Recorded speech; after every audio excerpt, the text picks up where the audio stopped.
I'm going to go ahead and record. We're pretty close here. 7 o'clock. Look at that, right on time. So we'll let a couple other people come in before we get started here.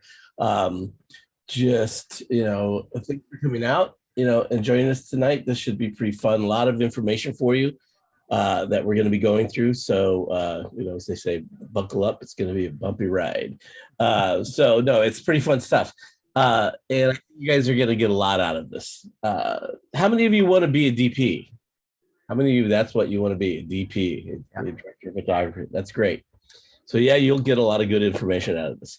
I spent most of my life as a DP working in various levels, but we'll talk about all that. So we're recording here. So let's go ahead and get started. Again, this is the May DCBUZZ. We do a DCBUZZ every month. And we were supposed to have a six guy in tonight who ended up getting a job and bailing on me at the last moment. So this is why this was kind of a last moment thing, but it's actually a workshop I've been wanting to do for a while. And it was suggested by Bob Truitt, who was our program director. So I jumped on it. And so I'm really excited about doing this. Anybody know who this guy is? Anybody? If you want to be a DP, you need to know who this guy is. I don't see him. Right. That would help. It's this guy. Okay. Randy Here we go. This will make it easier for you. Who's this guy? Anybody know? This is the guy That's Roger Deakins, isn't it? Roger Deacon. Roger Deacon. One of my favorite cinematographers. He's not one of my favorite cinematographers. He's my favorite cinematographer. And I've been lucky enough to sit in on a couple of workshops that he's done on lighting, and he's just such a charming guy. And we'll talk about this. We'll talk about personality here in a little bit. But he's just this very warm, friendly guy. And him and his wife, James, have a great blog that they just started about 1.5 years ago. And it's just a wonderful blog where they talk to everybody, he actually does some teaching at UCLA. So he talks to a couple of instructors at UCLA about film school and stuff. So it's very informative. So tonight, what we're going to talk about is like how to become a successful cinematographer and a director of photography. I've been lucky enough that I've been doing this for a long, long time. I started shooting when I was 13. I got my first Super 8 camera when I was 13, a long, long time ago. I had never picked up a camera before. I was self-taught. Back in those days, we didn't have the internet, obviously. We didn't have cell phones or any of that stuff. So there's a great magazine called Super 8 Magazine. I still have several copies of it that I've gone back and collected over the years. And it was like my guide, it was like amateur cinematography magazine. It was kind of like American Cinematographer, but for amateurs. And I devoured that thing every month. I couldn't wait to get it. And, after getting it for a couple of months, I saved up my paper route money and I bought myself a Canon Super 8 camera. And we were talking about this the other night in one of the classes.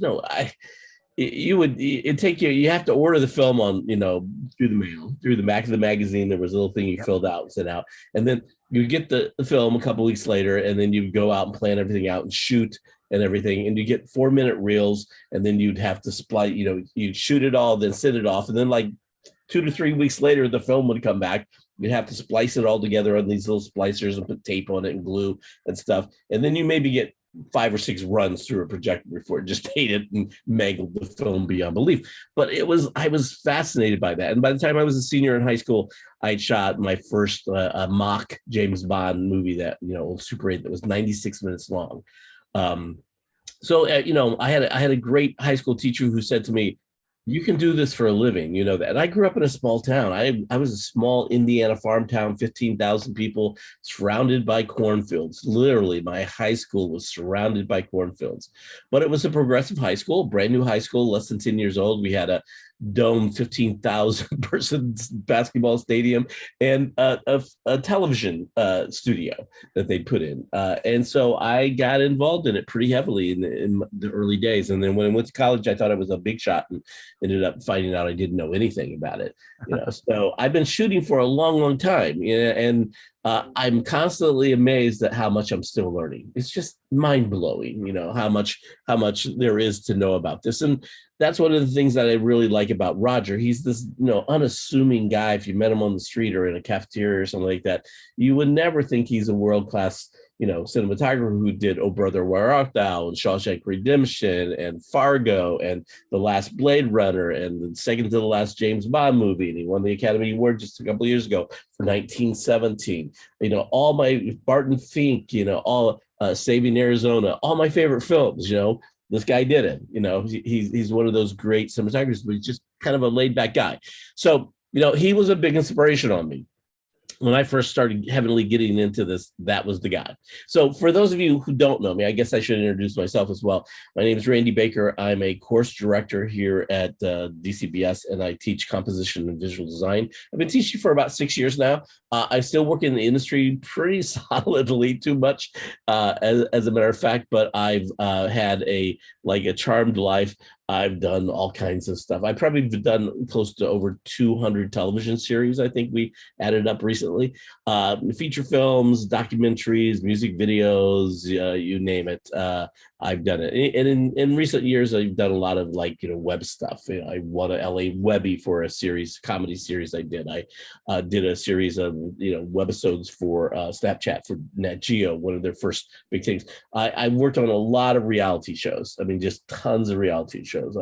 I think Real World was my first one, and I thought it was a fad and never going to last. And then the Osbournes, and then it just took off. I mean, we were the company that I was president of here for a while. My business partner was the DP on the first 15 or 20 survivors and apprentices. So we acted as technical liaisons for those guys who were doing it. And recently here, I'm finishing up a documentary on homelessness and mental health for PBS in Florida called Contingency of Care, which is not done yet. It's supposed to be done in fall of 2021, but because of COVID. And I've produced and directed and shot a lot for Nat Geo Wild, and all kinds of different television series, Street Science and Bullock Family Ranch. And these are I include these because these are like Travel Channel and the History Channel and this I think it was called the Uplift Channel. Used to be called the Gospel Channel, Extreme Home Makeover, Hogan Knows Best, and Swamp Man. I actually came up with the name of the show, Hogan Knows Best. And I've lived this charmed life where I've been able to travel around the world and work with all kinds of fun people and do all kinds of really cool stuff. And I used to do a lot of, besides television, I used to do a lot of DoD training. So I've been to every camp in the United States and around the world. And traveled with the U.S. Army culinary team for a while through Europe. I've just had a lot of experience doing lots of other stuff. So I've been teaching now at Full Sail for about 6 years. Let's see if I can get my slide here. I started working on a show. I did the first season of American Picker, and then I did a spinoff of that called Picked Off, and then I did the World's Longest Yard Sale show, and then I did a show called Tags to Riches. And I just keep working. Once you get into these types of shows, like I've done every redneck show, every swamp show, every wrestling show, every you name it, zoo shows. I've done all that stuff. So once you get into a show, you kind of get, they tap you and keep using you over and over again. And so on American Pickers, I got my first 2 cameras. And now I'm up to about 3,000 cameras. So I'm an avid collector. I've kind of stopped. Yeah, it's my wife says I have a problem, but she also says when you die, I'm going to have one hell of a yard sale. So I also do cameras that don't work. I build artwork out of them, like robots and lamps and little pieces of artwork and stuff. Here's my latest things I've been doing, which are old Brownie cameras. I have about 50 of them in my garage right now, and I'm turning them into Bluetooth speakers. And on the new ones, they have a little cell phone charger on the back for iPhones with a little pad you can put it on. So they're pretty cool. You can put your phone on there and put it on your office desk and use it. So everything I do is about cameras. So I've been around cameras for a long time. Even though I've done that, I know enough to know.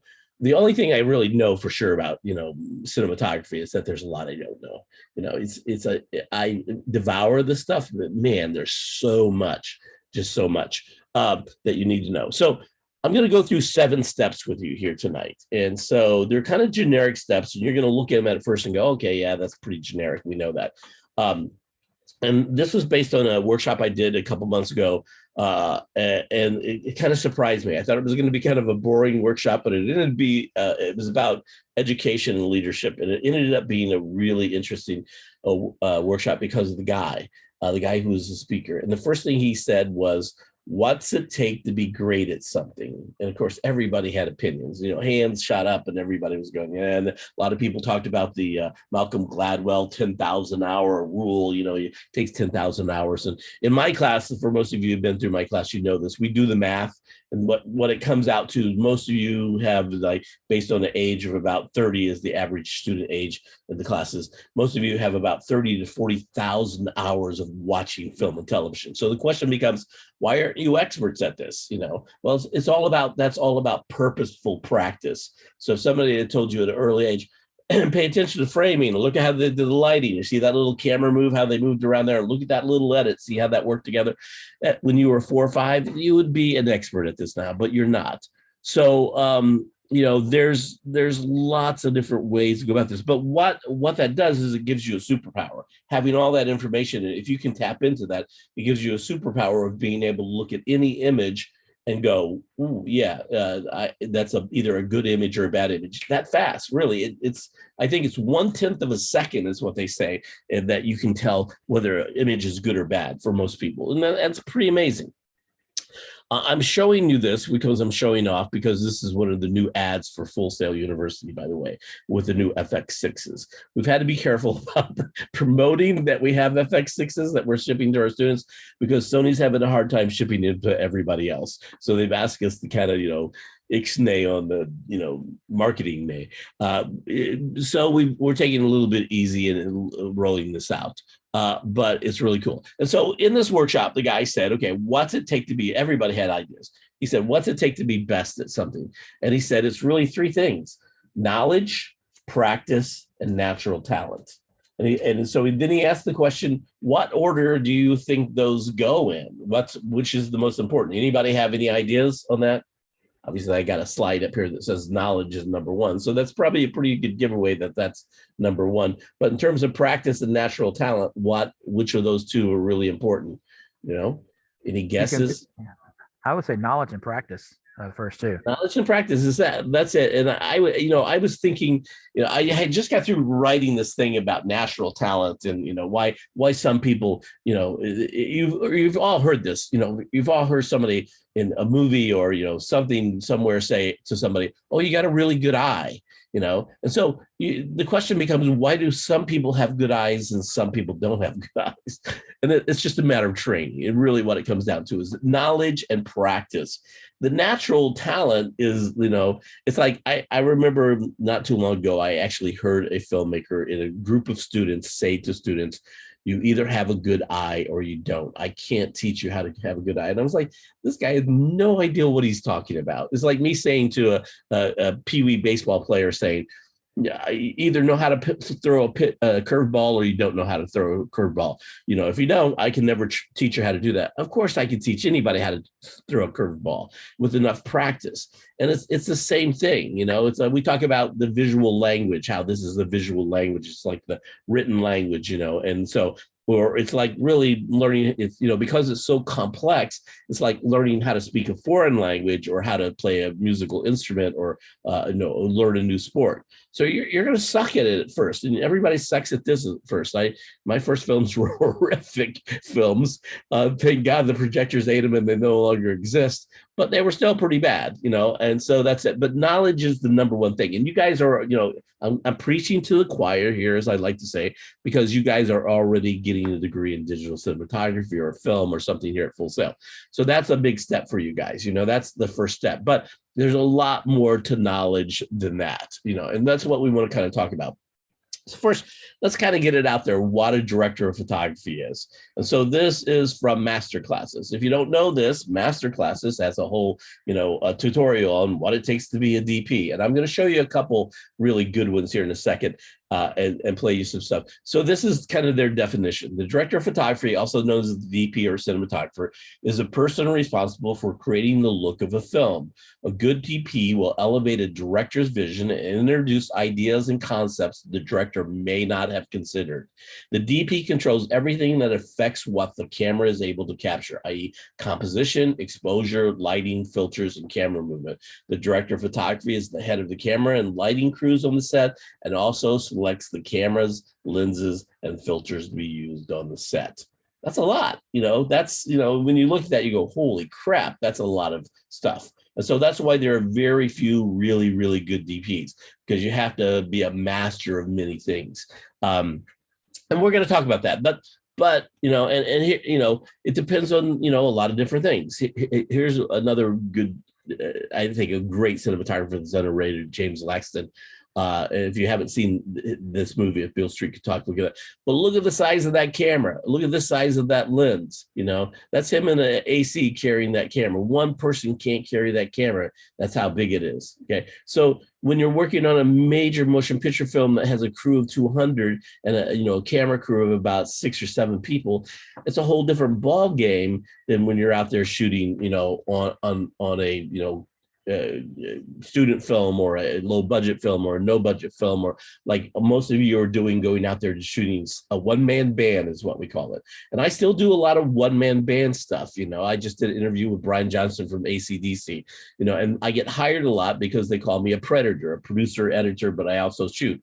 So, I could go out, shoot the stuff, edit together the little interview, send it off to them. And this was for the BBC, and I'm doing the first African-American Black Admiral in the Navy. I'm doing an interview next week with him as well. And it's the same thing, one-man band. So I go and set up and, light it and mic them up and do the audio and shoot the entire interview.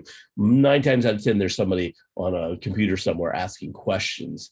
But still, I do a lot of research on that. So that's a different role as a DP when you're working on something like that. Whereas if I was working on a feature or high-end music video or something like that, where I had a whole camera team, it would be really different. So it depends on the vertical market that you're talking about. We're going to talk a lot about what vertical markets are if you don't know what that means, and the size of the crew, what's the size of the camera team, and budgets. And I've worked on teams. I've done shows like the ABC Disney Christmas Parade where we had 40 camera guys. So it's all the way down to a lot of single camera. I've done, most of the reality stuff that we shoot these days have 3 or 4 camera guys plus ACs and second ACs and DITs and media managers and all kinds of stuff. So it really depends on what you're doing. And so I want to play you a couple things here. This is let's see if I can bring it in. Here it is. I'll bring this one in and show you. I'll have to get out of full frame mode here. This is pretty funny. This is a digital media school in Spain that did this, and it's a couple years old now, I would say. It's the Cine EFT is the name of the school in Barcelona. And then when this came out, it was like a big hit all over the internet. Everybody was, saying, "Oh, did you see this thing that's so funny?" It's not funny. It's just if you're a cinematographer, you look at this and go, "Wow, that's kind of weird." So let me skip the ad here so you can see this. I'll bring this up full frame so you can see it. We won't watch the whole thing. It's only 2 minutes long, but let me start over because you got to hear the beginning. What does it mean to be a cinematographer? Is it something more than simply positioning the camera, lighting a couple of frames? What I feel when I walk on set goes far beyond that. Setting up the lights, framing the actors. Before I walk on set, there's only darkness. Everything lacks meaning. Before I walk on set, there are just words in an actor's head. Painted walls with hanging curtains, like the world before God conceived it. When the light falls into place, the most ordinary things seem to shine, and your images shine with them. When the camera finds its place, everything else slots in. But before before the light rests, before it filters through the lens, I've got to go on set and face the nothings, see the world before it. Okay, I think you get the picture there. And so when this came out, of course, all the cinematographers were talking about this. So about a week later, about a week after that came out, this came out. And it cracks me up every time I see it. Let's see if I can get this to play here. Move it over. What does it mean to be a cinematographer? Is it something more than simply growing a beard and getting a few tattoos off the tat man and riding off to work on a fixie bike? No. What I feel when I walk on set is far more pretentious than that. Sneaking some whiskey in my latte. Before I walk on set, I like to tell people that I'm more epicer than the red epic. And I'm stronger and better than all these steel aluminium beams above my head. God hired me to light the world on an hourly rate, and I said, I don't do 8 for 10, God. I want time and a half after 8 hours, and after 10 hours, double time. And when the camera finds... So you get the picture. They immediately came out and spoofed it, which everybody thought was just hilarious. So, but you know that it's kind of a mixture what cinematographers do between those two things. And so you just got to realize that. You know, a lot of people don't realize how much work actually goes into cinematography. But if you're on a set daily for 2 to 3 months at a time and you're working, it's a grind because you're doing 10, 12-hour days. And so it becomes like, you know, it's you know, the tendency is try not to make it be a job. So here's an image of the guy, and I want to show you this guy for a specific reason. You probably don't know who this guy is. His name is Rob Scribner, and Rob graduated, I think, in the very first DCBUZZ class, and he shot a great student film for his last project here on Warbirds, and it was all shot with the Sony FS700. And Sony, he submitted it, and instead of going the film route way, which is how most people go when they have short films like this, Rob went a different way altogether. He went and pitched it to Vimeo, and what he was trying to do was become Vimeo's pick of the day, editor's pick. And so he lobbied. He did a lot of lobbying on that. And so eventually it happened. And as the day it happened, 250,000 people saw his film. So including an executive from Sony who called him up and said, hey, you know, we love that stuff. We got a brand new camera coming out. We're looking for somebody to do a short film as the first camera guy to do it here in the United States. And he said, sure. Philip Bloom, if you know who Philip Bloom is, Philip and his partner did the very first film with the FX5 in England. Rob ended up doing the very first one. They had the logo taped over. You couldn't even see what it was. It was pretty funny. It was a thing called Zion. It's a film called Zion that you can see on his website here. And it's just a beautiful film that really highlighted variable indie filters a lot. And of course, then Sony hired him as kind of a camera ambassador. So he lives in Iowa with his wife and son. You know, he's a DP. He's got his own production company, does a lot of different stuff. But he also travels around, used to do a lot more before COVID, to all the major camera shows with Sony all over the world as an ambassador to talk about that. And of course, he gets all the new gear, you know, that comes out from Sony. So it's a really interesting story. And, you know, it's rooted right here in DCBUZZ. He was the first graduating class.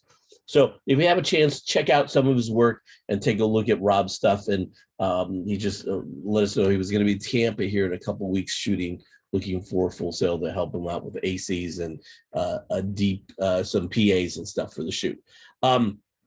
So the first thing is, how many of you know what you want to do? So I've got the grid up here. You know, I'm looking at all your faces.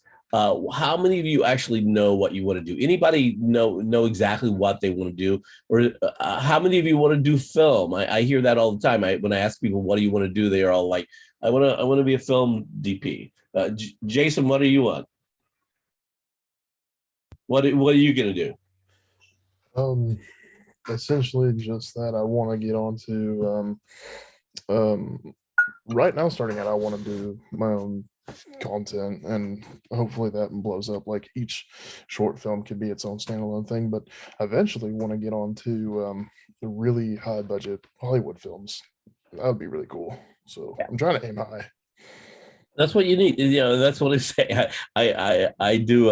I talk about dreams and goals all the time because I think it's really important that if you have dreams and goals, first of all, you got to write them down. If you don't write them down, they're just thoughts. If you write them down and really, kind of try to do them, then they become realistic things that you can kind of really, go after. And my mentor used to say to me all the time, and it really, it makes so much sense to me now. But back then I was just, I was a young kid and thought it. He'd say to me, look, you need to do something every day, no matter how big or how small, to move you one step towards your goal.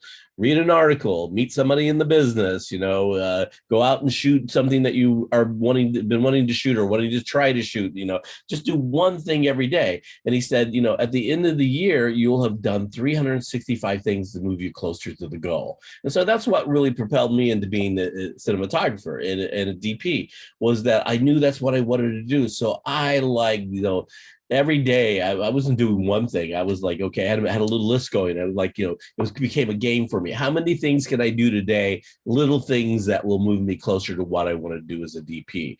And I was, pretty aggressive about it. I did a shoot. Just did a lot of shooting for a publishing company.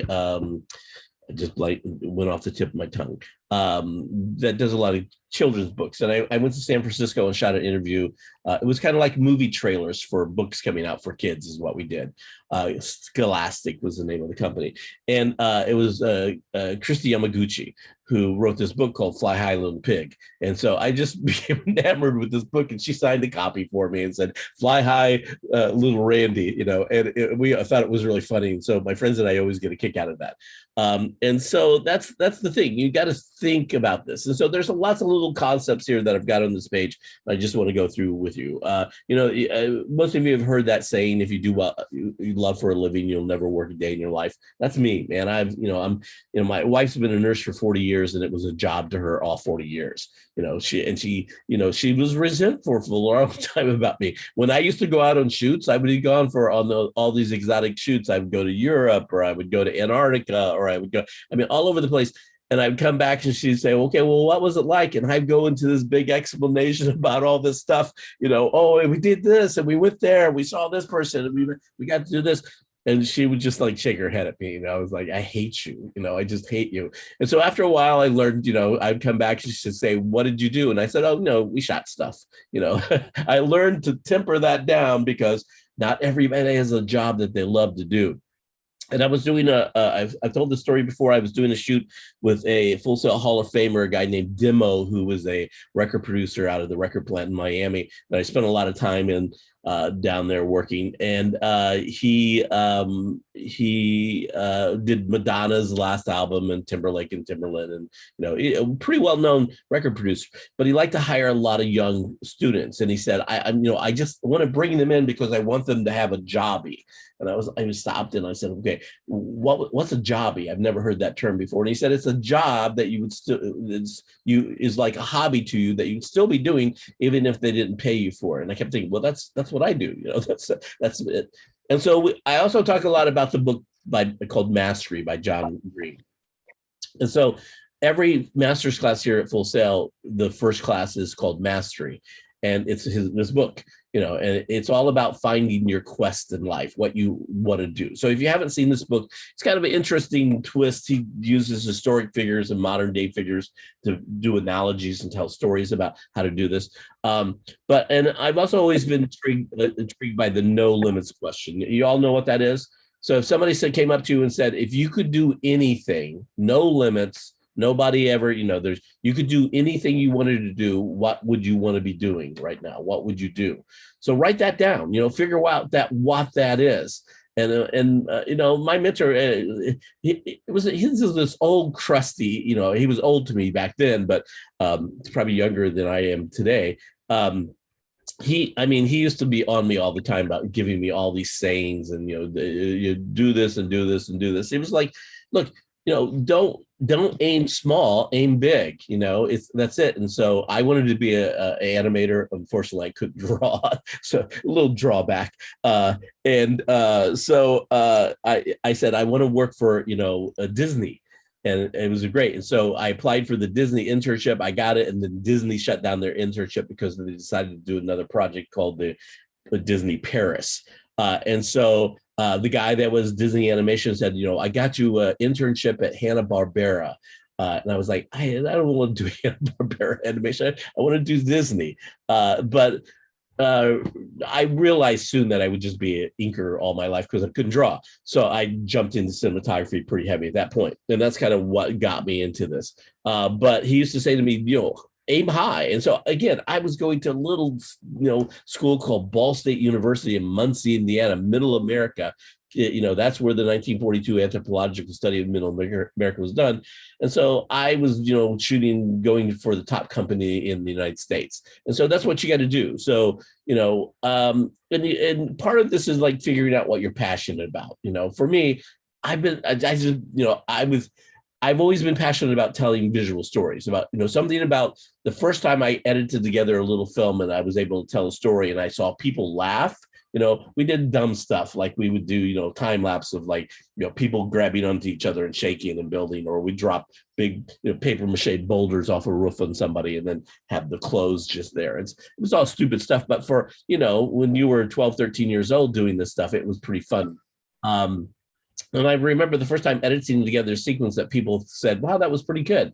That was it. I was hooked. And we talk about that a lot in my class, how I throw the bobber out there and, because most of you don't know that you can do this, but the very first time you go out and shoot something and you go, wow, that looks pretty good. Or you edit together a little sequence and say, wow, that's really nice looking. You're hooked, and it's like a drug. You want to do this over and over again. So you got to start by like figuring out what you want to do. And for most of you, that's really the hard part. You may have a vague idea what you want to do, and you may have voiced it to some people, but until you write it down on paper, until you say, here are my dreams, here are my goals, here's what I want to do. And we'll talk about how to do that here in a second.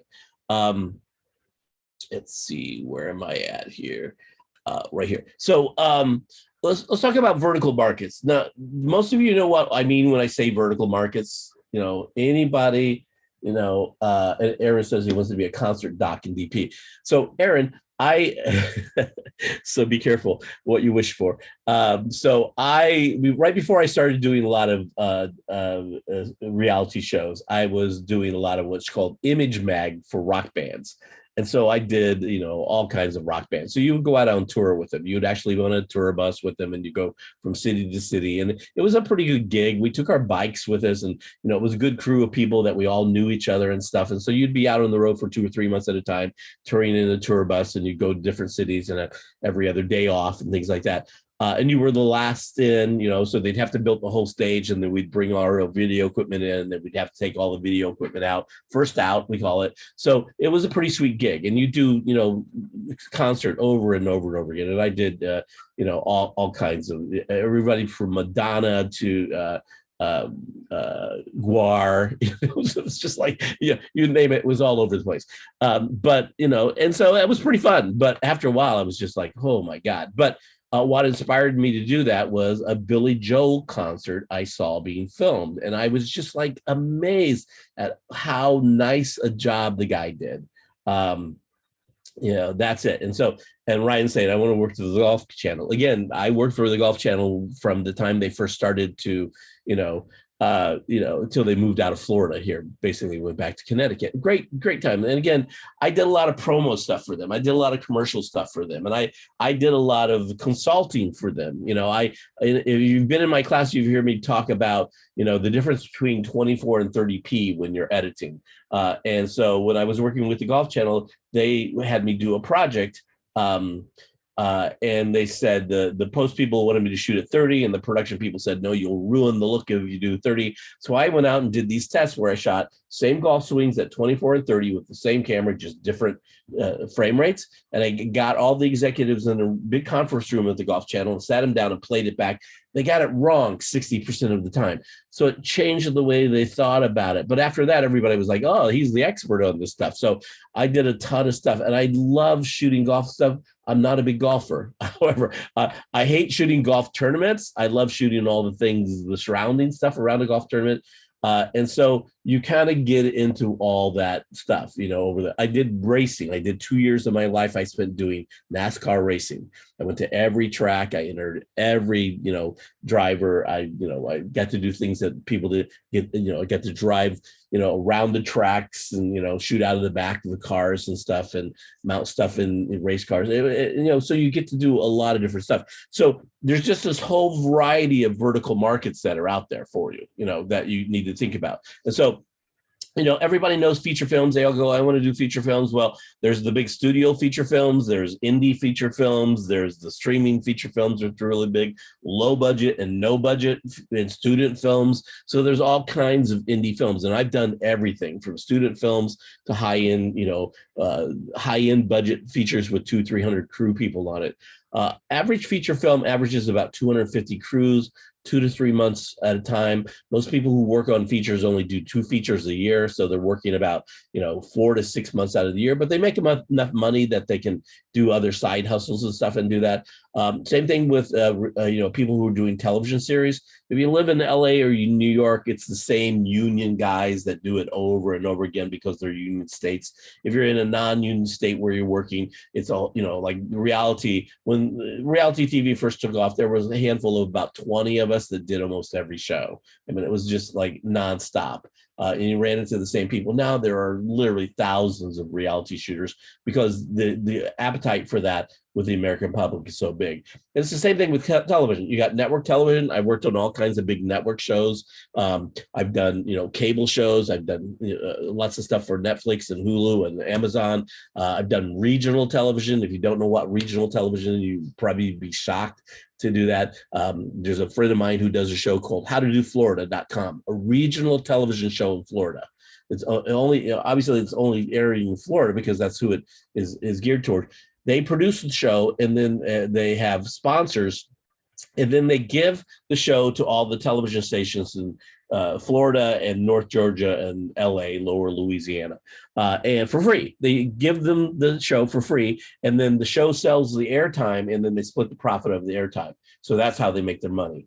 But people do that. That's called regional television. A lot of people don't know about that. And then, of course, there's the local television stations. And, of course, some television stations, mostly it's all about news. And that's a good place to start. I started in news. One of my first paid jobs was as a news shooter. Of course, there's the local PBS station. And I worked at a local PBS station, which I loved. And then there's cable access, which is the lower end of that. And I've actually done some cable access shows when I was first starting out. And, of course, there's all the subgenres of television and film, like documentary film and music videos and all this stuff. And then there's the, other markets, the event videographers market, like the wedding videographers and the, all that stuff. Convention. I have friends that do nothing but convention work as DPs. That's all they do. They go and shoot conventions every day. It's like boring as can be, but it pays really well and they make a lot of money doing it.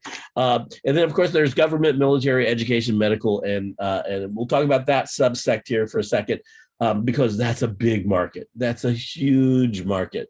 I can't tell you how many things I've done for each of those kind of vertical markets. And it's amazing how much stuff is out there. And you'd be surprised at how many people if you live in a medium-sized town, there's probably video going on. It goes through cycles, like medical video. Most hospitals have their own video staff internal, but that goes through cycles. And then there's corporate communication. And I worked in corporate communication for a long time. I worked for a big corporation called Hawker Brace Jovanovich, who was a massive Fortune 100 company. And we had an educational television facility that was state of the art. Nothing like it around. We were doing interactive video long before interactive video was popular. And it was, gobs of money. They also owned all the SeaWorlds, and they were the largest insurance company and publishing company. And I mean, it was a massive company. And so I did a lot of that educational stuff, and I did a lot of corporate video. And people used to say to me all the time, because I was working on feature films and television shows, they were like, "Why are you going back and doing these corporate videos?" I was like, "They pay so well. You know, they're like, I can do a 5 to 7 minute video for $40,000, and if I'm really good at it, I can make $20,000, you know, just off that video in a couple weeks. So the pay is just like incredible." And the clients were really thankful. You do a really good job and do these great videos for them. Then they come back and go, "Oh my God." And they, you know, give you gifts and take you to dinner. And they're, you know, you don't do television show people don't do that. Feature film people don't do that. And then, of course, I was heavily involved in doing a lot of commercials early on in my career. So I was involved in ad agencies and public relation firms. And of course, later as the web developed, a lot of web stuff. And today there's also, you know, the whole webisode and the blogging and the internet stuff. You know, the thing that you got to understand here, and the thing I'm hopefully will, you know, you'll see the big picture here now that we talk about all these vertical markets, is that you are in the catbird seat here. You guys, you know, oh my God, I can't, there's never been a better time to be in this type of degree program and to know how to shoot. And so what we're training you to do here in DCBUZZ is become a Renaissance filmmaker. That's how I describe it, you know.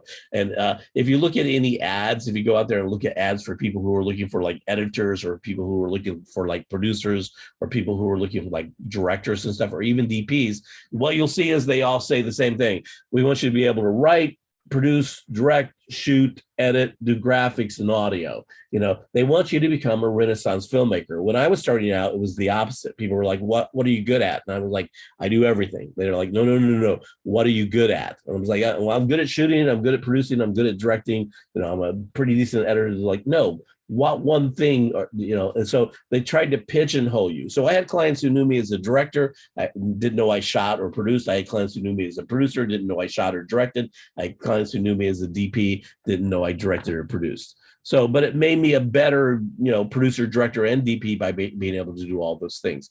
So, you know, what you guys are learning how to be a Renaissance video producer is really what this is all. And when you look at this, what you see is that across the vertical markets, there's a greater need than ever for video. Everything is video. So this is the time to be in video, either as original content producer or for working for somebody else. And we'll talk about how to go about doing that stuff next. So now you got to, how many of you have a list of all the production companies in the area that you live in? Anybody have a list of that? Yeah, so a couple of you do, and that's great. So anybody know about Production Hub? Anybody that name ringing?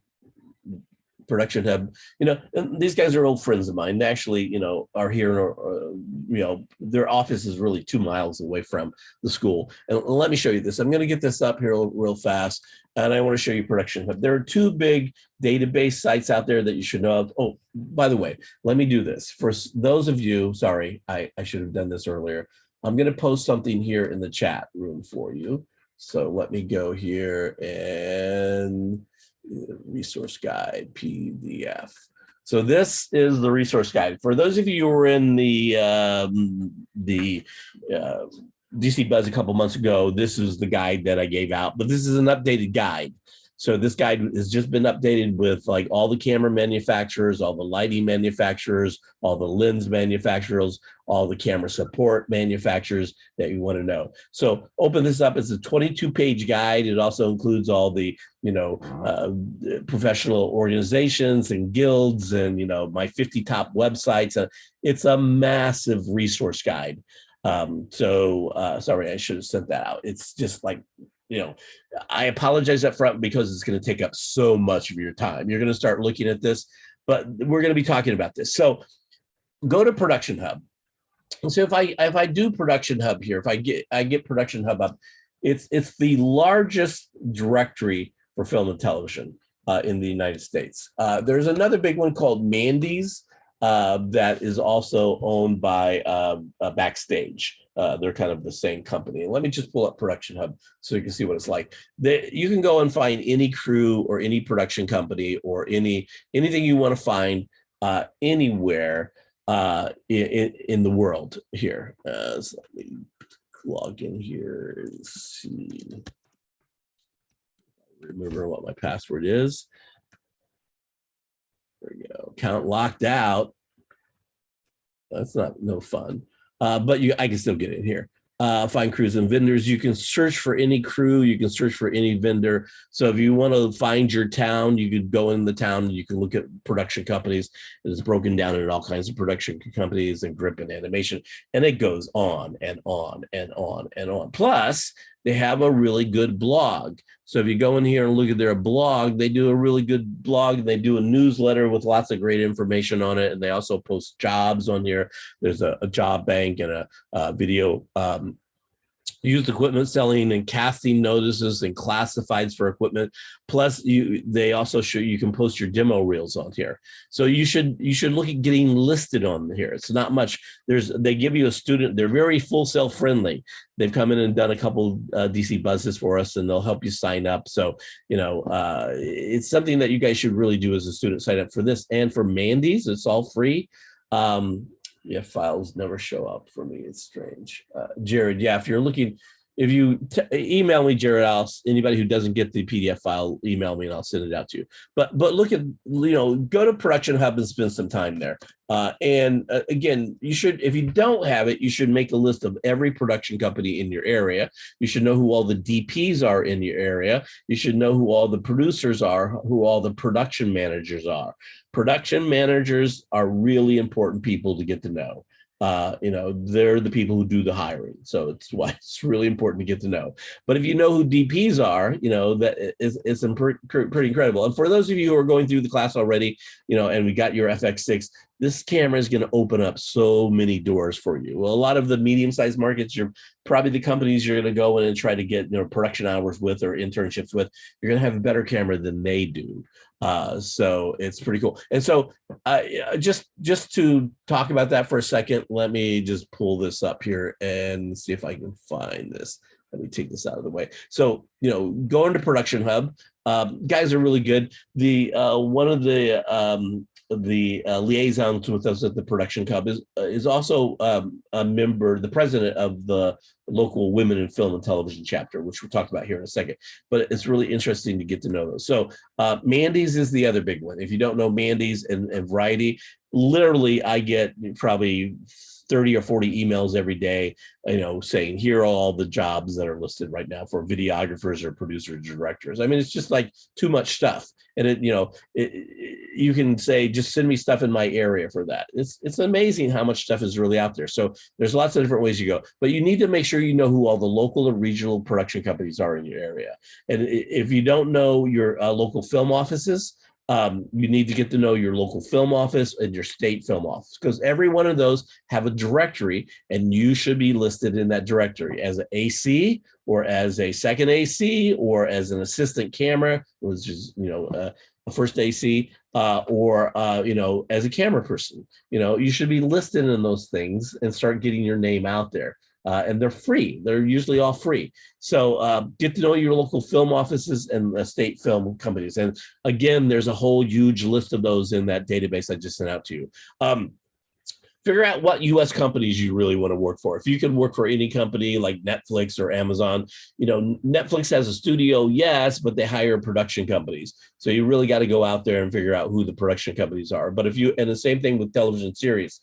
If you want to work on a television series, you're not going to, like Nat Geo produces a couple of its own shows, but for the most part, they hire those shows out to production companies. And so you got to know who those production companies are. And there's only a handful of them out there. 30 or 40 production companies do the majority of cable television work. Anybody live in Colorado by any chance? In Denver, there's a great company called High Noon Productions. Anybody ever heard of them? They produce 40 television shows at a time. 3 guys who started out as sports videographers and working in news and doing skiing videos in Denver decided to start doing television reality program early. They're massive. I think they have 450 employees at this point, and producers, shooters, editors. And so they do all the History Channel, Discovery Channel stuff. They have multiple shows going on at the same time. Left Field Pictures out of New York, Pink Sneakers here in Florida, Spectrum Productions, Tampa. These guys all, once you do a television show for a network, they have all these shows that they need done. So if they know that you can produce things on time and on budget, then you don't have to go and pitch it anymore. They'll come to you and say, hey, we know you did a good job on this last one. Here's another television show we want. So the same companies get to do them over and over and over again. And once you get into that and figure out what you want to do, it took me a while to kind of understand that I was just taking any show that was offered to me. And then after a while, I was like, I'm tired of this stuff. I'm on the road and, so so then I decided, well, what do I want to do? Well, I was really interested in antiques and American Pickers came up. So I wrote those guys. I wrote the company that was doing it, and said, hey, I'm a DP and I'd love to come out and work on the show. And I know a lot of crew that, seasons that we traveled together. So it was, we got a little group together and we went out on the road. And then they were like, hey, we're doing the spinoff of the show. Would you like to do that? And then, the same production company said, hey, another person called them and said, we're doing this kind of show like that. Do you know any DPs? They said, call this guy, so it's a lot of word of mouth stuff, but get to know who all those companies are, and look at those. And there's lots of directories on how to do that. Production Hub is one of the good ones. Look at LA, New York, and Atlanta, Chicago, Minneapolis.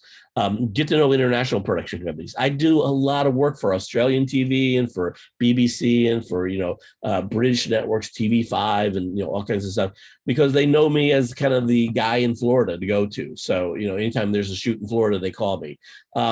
And then start looking at production companies that you want to pattern your own company off after. How many of you want to own your own company? Almost everybody. Yeah, that's the goal. Here's my tips on this. We'll get that in a second. Let's talk about what you need to know. So this is why it's so hard when you're first starting out, figuring out what you want to do. Because if you want to be a DP, you got to know a ton of stuff. I mean, it's remarkable how much stuff. It's almost like having a PhD, when you start producing stuff. They say every time you do a feature length documentary, you come away with more knowledge doing that documentary than you would get getting a PhD in it. So you have a PhD level of mastery over that subject matter. And it's true. I've worked on lots of documentaries, everything, stupid things from the, jump ropes, double Dutch jump ropes to the Mayan. I spent 5 months in the jungle in Belize doing a documentary on the Mayan, and another 4 or 5 months interviewing people here in the United States about it. So you have to know a lot, including the craft of visual storytelling. And we're going to talk a little bit about these in detail. And then the technical aspects of cinematography. How many of you got the technical aspects of cinematography down? You know how to shoot. How many of you know how to do that right now? Probably not many of you. A couple of you, but yeah, it's you're getting there. But it takes a lifetime to master this stuff. You can get good at it in a couple months, but it takes a lifetime to master this stuff. Same thing with lighting. You have to know a lot about lighting. And I say this all the time. You don't have to be expert at any of these things, except maybe the craft of visual storytelling. But you have to know enough to know that the people that you're hiring to work with you are doing a good job. And so that's a big thing that we're going to talk about hiring the right people here and getting the right team in a second. But you got to know lighting, besides knowing the technical aspects, you got to know lighting, you got to know editing. You have to know how to edit. If you think you're going to be a DP and not know how to edit, I know lots of DPs that know how to edit and lots of DPs that don't know how to edit. And I can say this unequivocally, that the DPs who know how to edit are always much better DPs than the ones who don't know how to edit, because they do their work. There's this thing that happens when you start editing your own footage that, my editor, I was lucky enough that in the first 10 years of my career, I had the same editor. I shot all the stuff and had one guy editing all my stuff. And so, and we were best friends. So, we learned a lot from each other, but he used to say to me all the time, I can't edit anything if you don't shoot it. So if you come back and you don't have the right footage, I can't edit it. So you got to shoot the right footage. So, and so I learned how to edit on my own, and it changed things. And, you have to know what comes before. We always say you shoot for the edit. If you haven't heard that term, you shoot for the edit. So, you have to know what comes before the shot and what comes after the shot. You got to be thinking about it and how that's going to cut together and what the focal length is and what the camera angle is. And so you don't do jump cuts and things like that.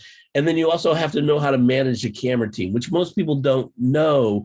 When they start out being a DP, they don't know, I got to have people skills. I got to know how to manage people. You do. It's a lot, when you're working with a crew of, 5 or 6 people and a camera crew, including, like we said, the DP is in charge of pretty much everybody who's on a floor on a television show, except for maybe the assistant directors, but they always confer with you on pretty much everything you do. But you're responsible for even audio, and you're responsible for the lighting and the camera people and stuff, and even to a big extent makeup and wardrobe and stuff, because you're the one who tells them when they can come in and do their job. And when you're getting ready to roll. I mean, the big thing on the set is that you'll hear people say last looks. It'll be the DP who will say, okay, people, last looks, meaning that, okay, we're ready to roll. If you need to do any touch-ups of makeup or wardrobe or props or anything like that, you need to get in here and get it done now because we're getting ready to roll the camera. So the DP is really the guy on the set who's running the set pretty much. You got an AD usually, but he's working with talent primarily. DP is working with the crew. So you got to know how to manage that entire team of crew people. And, creative people are temperamental. So there's it's not as easy as you would think it would be. Plus, you got to know the business side of being a DP. And we're going to talk a little bit about that. How many of you have a production company name? How many of you have business cards? How many of you have websites? How many of you have digital stationery with your logo on it and you actually have a logo for your production? That's what, so you guys need to be doing that. So a lot of you are doing that, and that does my heart good to see that you're doing that, because you got to be thinking about the business. Again, I go back to Ricardo Diaz, my old mentor, man, and he used to say to me all the time, and it used to piss me off because he said it to me so many times, Randy, you're not going to do really well in this business unless you realize one thing. It's a business first, and it's a creative outlet second. And I used to blow him off so much about that. And as soon as I got out of school and started my own production company, I was like, holy crap, he knew what he was talking about. So much so that the very first book I wrote was called It's a Business First. And so it's really important that you understand the business end of, what we're talking about. We'll talk a little bit more about that. So step number 2, that was all step number 1, by the way, knowledge and knowing the knowledge and learning how to use that. Step number 2 is experience, and you get experience by practicing. And so it's all about practice. I can't stress that enough to you. You should be shooting something every day. If you want to be a DP and you're not shooting something every day, it's like being a writer and not writing something every day. You're just talking about being a DP instead of being a DP. I was at a workshop several years ago, probably about 25 years ago now, at USC, and Steven Spielberg was teaching a workshop there. And a student at the end, he had a Q&A, a question and answer session, and a student, one of the very first students who popped up, young kid, said, I have a question. How do you become a director?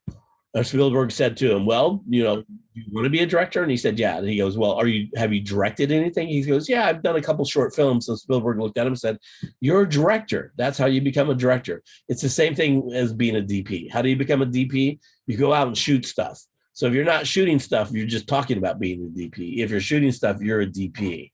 That's the difference. So it's all about going out there and get there. But there's a lot of ways to get this experience, and that's what we're going to talk about. Again, I'm preaching to the choir here because all of you are in school right now trying to get this degree, and that's great. But if you know me, you hear me get on my soapbox and preach about, how you need to be doing projects on your own in this degree program. You have to be doing at least 2 projects on your own from now until you graduate, if you want any chance in hell of having a decent enough of material to be able to put together a kick-ass demo reel. That is the number one thing that's going to determine whether or not you get a job or find clients or create passive income. That's it. It's how many digital assets can you produce between now and the time that you graduate. That's going to be the big determining factor. So you're not going to get that in classes. So if you start doing the math after my class, which has 19 months left, you take away the 5 gen ed classes and the 4 classes in DCBUZZ, where you're not going to be shooting in that class, like web management or web design and media management and, a location scouting. then it comes down to about 10 months. And over those 10 months, you're going to have projects going to be threaded through different months of that. So you may only come away after my class of only shooting about, 6 or 7 projects. That's not enough to give you a demo reel. So you have to go out there and do it on your own. And I will put in here, for those of you who don't have it already, I'll put another PDF in here that is a 29-month plan. And in that plan, we gave this out last time as well. In that plan, it has columns for 2 things you're going to do every month.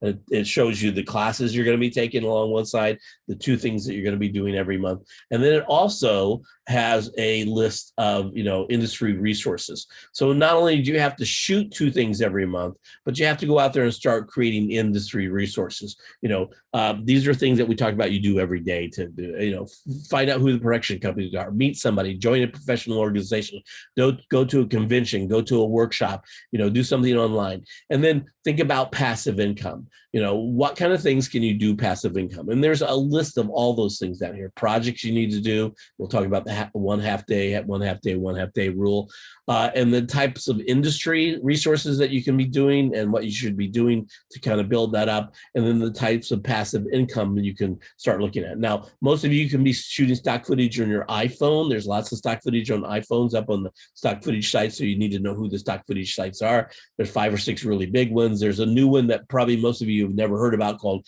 Black Box Global. If you type in Black Box Global, and Black Box Global is different from other stock footage sites because they only do video, number one, and it's meant for videographers. So as a videographer, if you haven't done stock footage before, there's a lot involved. It's not just shooting the stuff. Then you have to do the metadata and you have to edit it down. And they you have to do some kind of color processing. Different stock footage companies have different, takes on that. So it's a lot of work to do stock footage. What Black Box Global does is they say, just send us all your footage. And then we'll hire a freelance editor who will come in and do all that stuff for you and do the metadata. And then you split the profits with the editor and the company. So it's like a 3-way split that you're doing with those guys. And so it's less money, but they have a deal with all of the 5 major stock footage companies, Bond 5,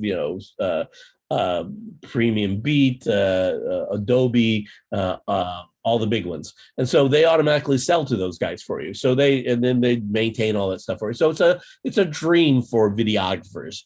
You make more money on the other sites, but you got to do all the work for that. So you got to be thinking about stock footage. If you are shooting, time lapse or slow motion or motion control, or you have a drone and you're shooting aerial stuff, or you can sit down and write an ebook about how to do something, write an ebook about the students, passage through, film school, do an e-course. Find something that you're really good about, that about production, and do an e-course on that. I put it up on Udemy or one of the dozens or so, websites you can put up e-courses on. If you don't know what a LUT is a lookup table. It's just a color grading filter that you can put on footage. They're really easy to do. Picture profiles. If you have an FS5, start producing picture profiles. They're just Word documents. That's all they are, text documents. So they're really easy. And there's all kinds of really simple tutorials out there. And for LUTs, there's a whole little app that you can do that creates your own LUTs, and you can sell those. And lots of people do. Most of the people who are doing internet blogging for video industry, they're selling LUTs.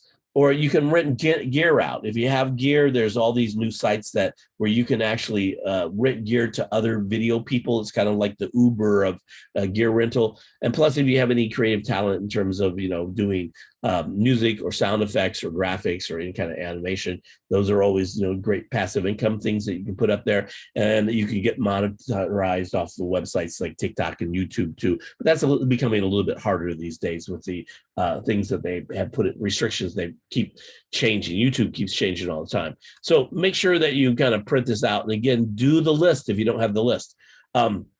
That's your personal projects. Do internships and craftsmanships. It's more like a craftsmanship these days. So figure out who's in your area that you want to work with, figure out who the best DP in your area is, and then, go meet that guy and take him to lunch, or a woman. It's not always guys, could be a woman. I know more and more women DPs these days. Is pretty exciting. Look at who you want to do an internship with, and Again, we talk about this camera opening up doors for you. If you go to a production company that's doing a lot of production, what most people don't realize is production companies, when they're doing those productions, there's a requirement by the networks, for example, that you have to do so many behind the scenes shots every day with stills and with video. And, you know, at least once during the season, the network will send down an entire crew to do a behind the scenes documentary about the making of the TV show. So there's lots of other things, but most production companies need somebody shooting behind the scenes footage for them, you know, doing the whole little things. And, you know, I've done lots of things like that for, you know, I did a whole behind the scenes series on some people who were doing 75 millimeter 3D filmmaking for big theme parks and stuff. So it was pretty fun. And I learned a lot by doing it. So there's all kinds of that stuff out there. There's also lots of internships. If you don't, anybody know about virtual internships?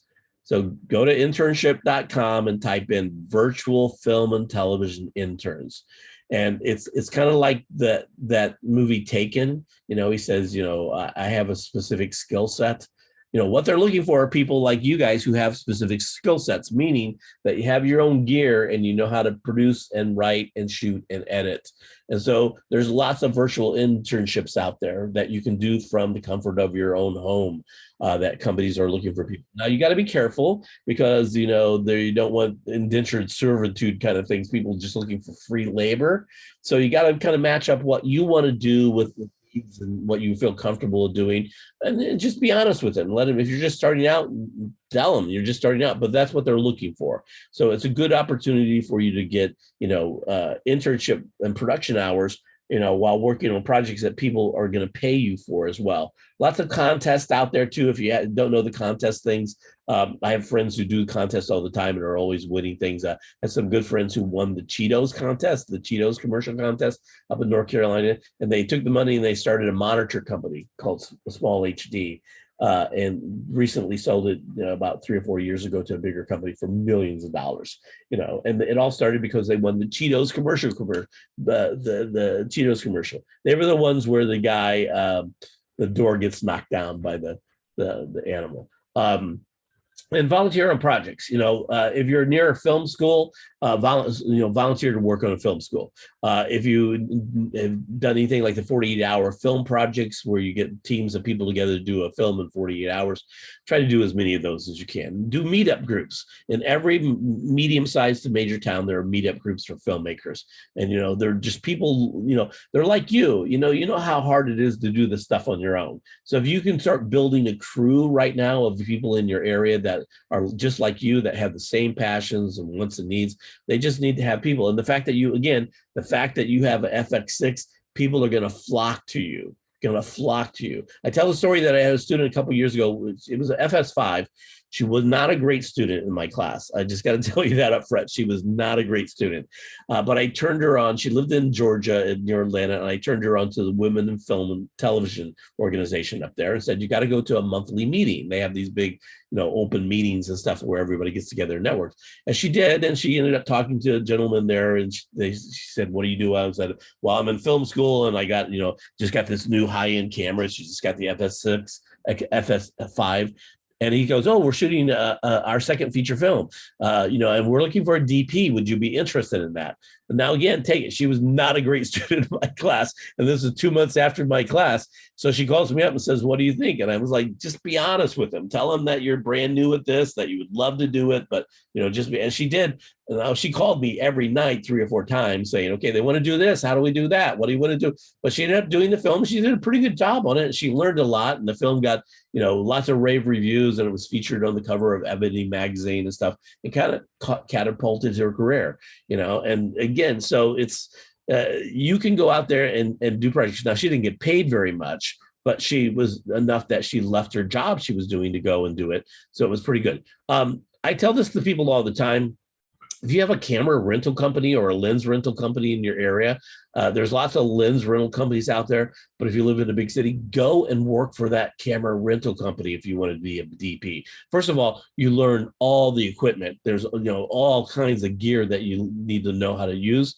And second of all, you get to meet all the people who are the players that are coming into that rental company to rent equipment, and they get to know you more importantly. So if they're looking for an AC or something and you're, working there, you can do side hustles and go and work on film shoots for those people. So it's a great way to do that. And I know people who do that and they work for a camera rental company for a couple of years, and then they take off as a first AC, and within a year, they're doing DP work. ACs are really hard. We're having a really hard struggling time finding good assistant camera people. We're getting ready to do a massive full sale workshop with a couple big rental companies here in town, because everybody has problems because you train them, they get really good, and the demand for DPs are so high that they immediately move up within a year or so into DP role, and then you're starting all over again. Get to know your state and local film offices. There's a whole list of those in that database that I sent to you. Those guys are, they're incredible. And I got I did a dual degree. I had a degree in film and television, and then I also had a degree in secondary education. But I got a job in my senior year in college working for an Academy Award-winning documentary director and up-and-coming DP, a guy named Haskell Wexler, and the director was a guy named Peter Davis. Who had just won 2 documentaries on Hearts and Minds and the Selling of the Pentagon. And they called me up and said, we're looking for a PA to come and work on this really small film crew about a documentary series on PBS about Middle America. And I was like, yeah, my mentor recommended me for this. And it was like, it's a full-time job and it's going to be for 3 to 4 months. So, and I had 1 class left to finish up my degree in education. So I was like, screw that, I'm going to work for these guys, So, and it was a great experience for me that, Haskell Wexler went on to become a really good, well-known director in DP, and Paul Goldsmith, the AC that was on the thing, ended up going on to become a well-known DP who did all kinds of great films. And Peter Davis went on from that to being the managing editor of Esquire magazine for 35 years. And the production manager that we had was a young girl named Kathleen Kennedy, who went right from that film to a film called 1942, directed by Steven Spielberg, where she was a PA on the film. She ended up marrying the producer of the film. And the next film, E.T., she worked on, she was the producer. And she's done almost every Spielberg film since then. So it's small things like that where you meet people along the way that you never know where they're going to go to. I always say to people, be nice to everybody, even the PAs, because I can't tell you how many PAs. I did a job for Nickelodeon where the craft service girl who worked with us when I worked for Nickelodeon was the vice president of worldwide production now for Nickelodeon. And so we were on this big conference call with people, and she mentioned her name. We went through the phone and introduced each other. And as soon as we hung up from the conference, my phone rang and it was her. And she was like, thank you so much for not telling people that I was your craft service person, but you have to be nice to everybody. So get to know rental companies in your area, get to know your local state film office. So that story was, I had 1 class to go. It was an electric class. My school called me up 10 years after I graduated and said, hey, are you ever going to finish up this degree program? You have 1 elective class left. And I was like, yeah. So I went to the film office, who I knew those guys there, and I knew they were trying to do a location library. So I said, look, I got to do a 4-hour credit class that's an elective. How about if I go out for the next 3 months on my own and shoot, a ton of different locations for you guys? You tell me what you want me to shoot. I have a list of my own, and I'll go out and shoot that. And they were like, perfect. That's great. So they got me in press credentials. They got me in places I couldn't get into, like the airport on the top of buildings and stuff. And so for 3 months, anytime I had free time, I was out shooting footage. So not only was I shooting stills, but I was also shooting video, and I did time lapse, and I did motion control stuff, and I did day to night stuff. And I shot every major signage and every major building and all the theme parks and all that stuff for Orlando. I ended up with 30,000 pictures. I think I called it down to about 10,000 pictures, and I gave them all that footage, and they were just thrilled with it. But I also had about 2,000 shots of video. And I said to them, I got all this great video that I'm going to edit together in a demo reel. So if you know anybody that needs stock footage of Orlando when they come into town for shoots, just call me up and, I'll sell them. I put together a little, 45-minute video of all kinds of stuff that was on a DVD at the time. And I sold it for $600 a pop. Over about an 8-year period, I made $30,000 off of that, so it, and it was all because I did an internship and decided I was going to shoot video. And I went to them and pitched them on the project. And people were always saying to me, how do you get all this work? So inevitably, people would call me up and say, hey, we understand you're the stock footage guy there. And they were like, yeah. And I was like, and they would always say to me, so what do you do? And I'm like, well, I'm a DP, a producer, a director. And they were like, oh, we're looking for another camera guy. Would you be interested in coming out and working on the film? So it just opened up all kinds of doors for me. So, and get to know, you hear this all the time. It's about who you know. It is about who you know. So you gotta learn how to know more people, and you gotta learn how to know the right people, and that's the important part of this. And so for most people, if you're going into the feature film industry, there's a ladder. They call it the DP ladder. And you start out as a second assistant camera, just lugging gear, basically. You're basically a camera PA. And then you work your way up, running batteries and running media back and forth. That's what you're doing. And then you work your way up to first AC. That might be a focus puller, or that might be building the camera and setting the camera up so the, DP or the operator could come up. And then on big features, there's an operator. There's actually a guy who operates the camera. On smaller features, the DP will operate the camera. Some DPs prefer to operate the cameras. Other DPs prefer to have an operator there operating the camera, and they're just got their head glued to a monitor. And then, those are feature things. And then you move up into the DP position after a while. Other people come up through the lighting department. They start as, grips and electric and gaffers, and they move into shooting. I have lots of friends that come up through that method. And then people who just go to work for production companies and work for production companies all the time, or people who go and become an AC for a specific DP. That's a good way to start. Find a good DP. Again, get to know the DPs in your area. Say to them, I want to be an AC. Would you mind if I come and hang out with you for a while? Most of them, like I said, getting good ACs is really hard. If you're motivated and you're really good at what you're to do, it's a natural path to, and they'll keep you busy all the time. They will feed you work. And then, find out people that you really respect in your area, that, and get to know those people and ask them if they would be interested in being your mentors. I was very lucky in that I had a lot of mentors who really took me under their wing, and, taught me a lot. So also, like we talked about, there's internships that you need to be doing. Just because you have to do 19 production hours, you should also be doing an internship. I think when I was in school, I did like 4 or 5 internships. I was always doing an internship. That was before the internet and virtual internships. So now you can pick and choose any of those. Get to know the production directories like Production Hub and Mandys. Sign up for those. Start getting their emails every day. Know the production sites. Let's see if I have one of those up. There are all kinds of sites that are out there for you to get to know that are like really well-known sites. Where did it go? Let me find it. So one of those is the Production Weekly, and now it's a paid site. Production Weekly is a paid site, but let's see, it'd probably be that one. Stock footage. Nope, that's not the one. It's, if you go there, it's like $300 a year, which may seem like a lot, but it tells you, it comes out every week, and there's about 200 different listings of every major television show and every major feature film and indie film that's coming out. And it tells you what location they're shooting in, who the director is, who's in the show, and more importantly, it tells you when the start dates are and who the production manager is. So if you're wanting to get into feature film production, that's something that you should spend the $300 for the year and start getting on a weekly basis, and then start hitting those people up to do that. It's called the Production Weekly. And then there are all kinds of production sites that are out there. You did not share the screen. You do not see the skidding experience? Yeah, I can see that. I thought you were going to show another screen. No, I'm not. Okay. I was trying to find it, but I can't. Okay. I don't want to waste time going through the 15 different, websites that have opened up here on this. Let me just see if I can take a look at it one more time. Here we go. Maybe it's this one. There we go. Let's see if I can show you this now. Let me bring this up in front while I'm doing this. So here's a couple things we're going to be talking about here. Some of the best video cameras. Here's some of the websites. Here it is, Production Weekly.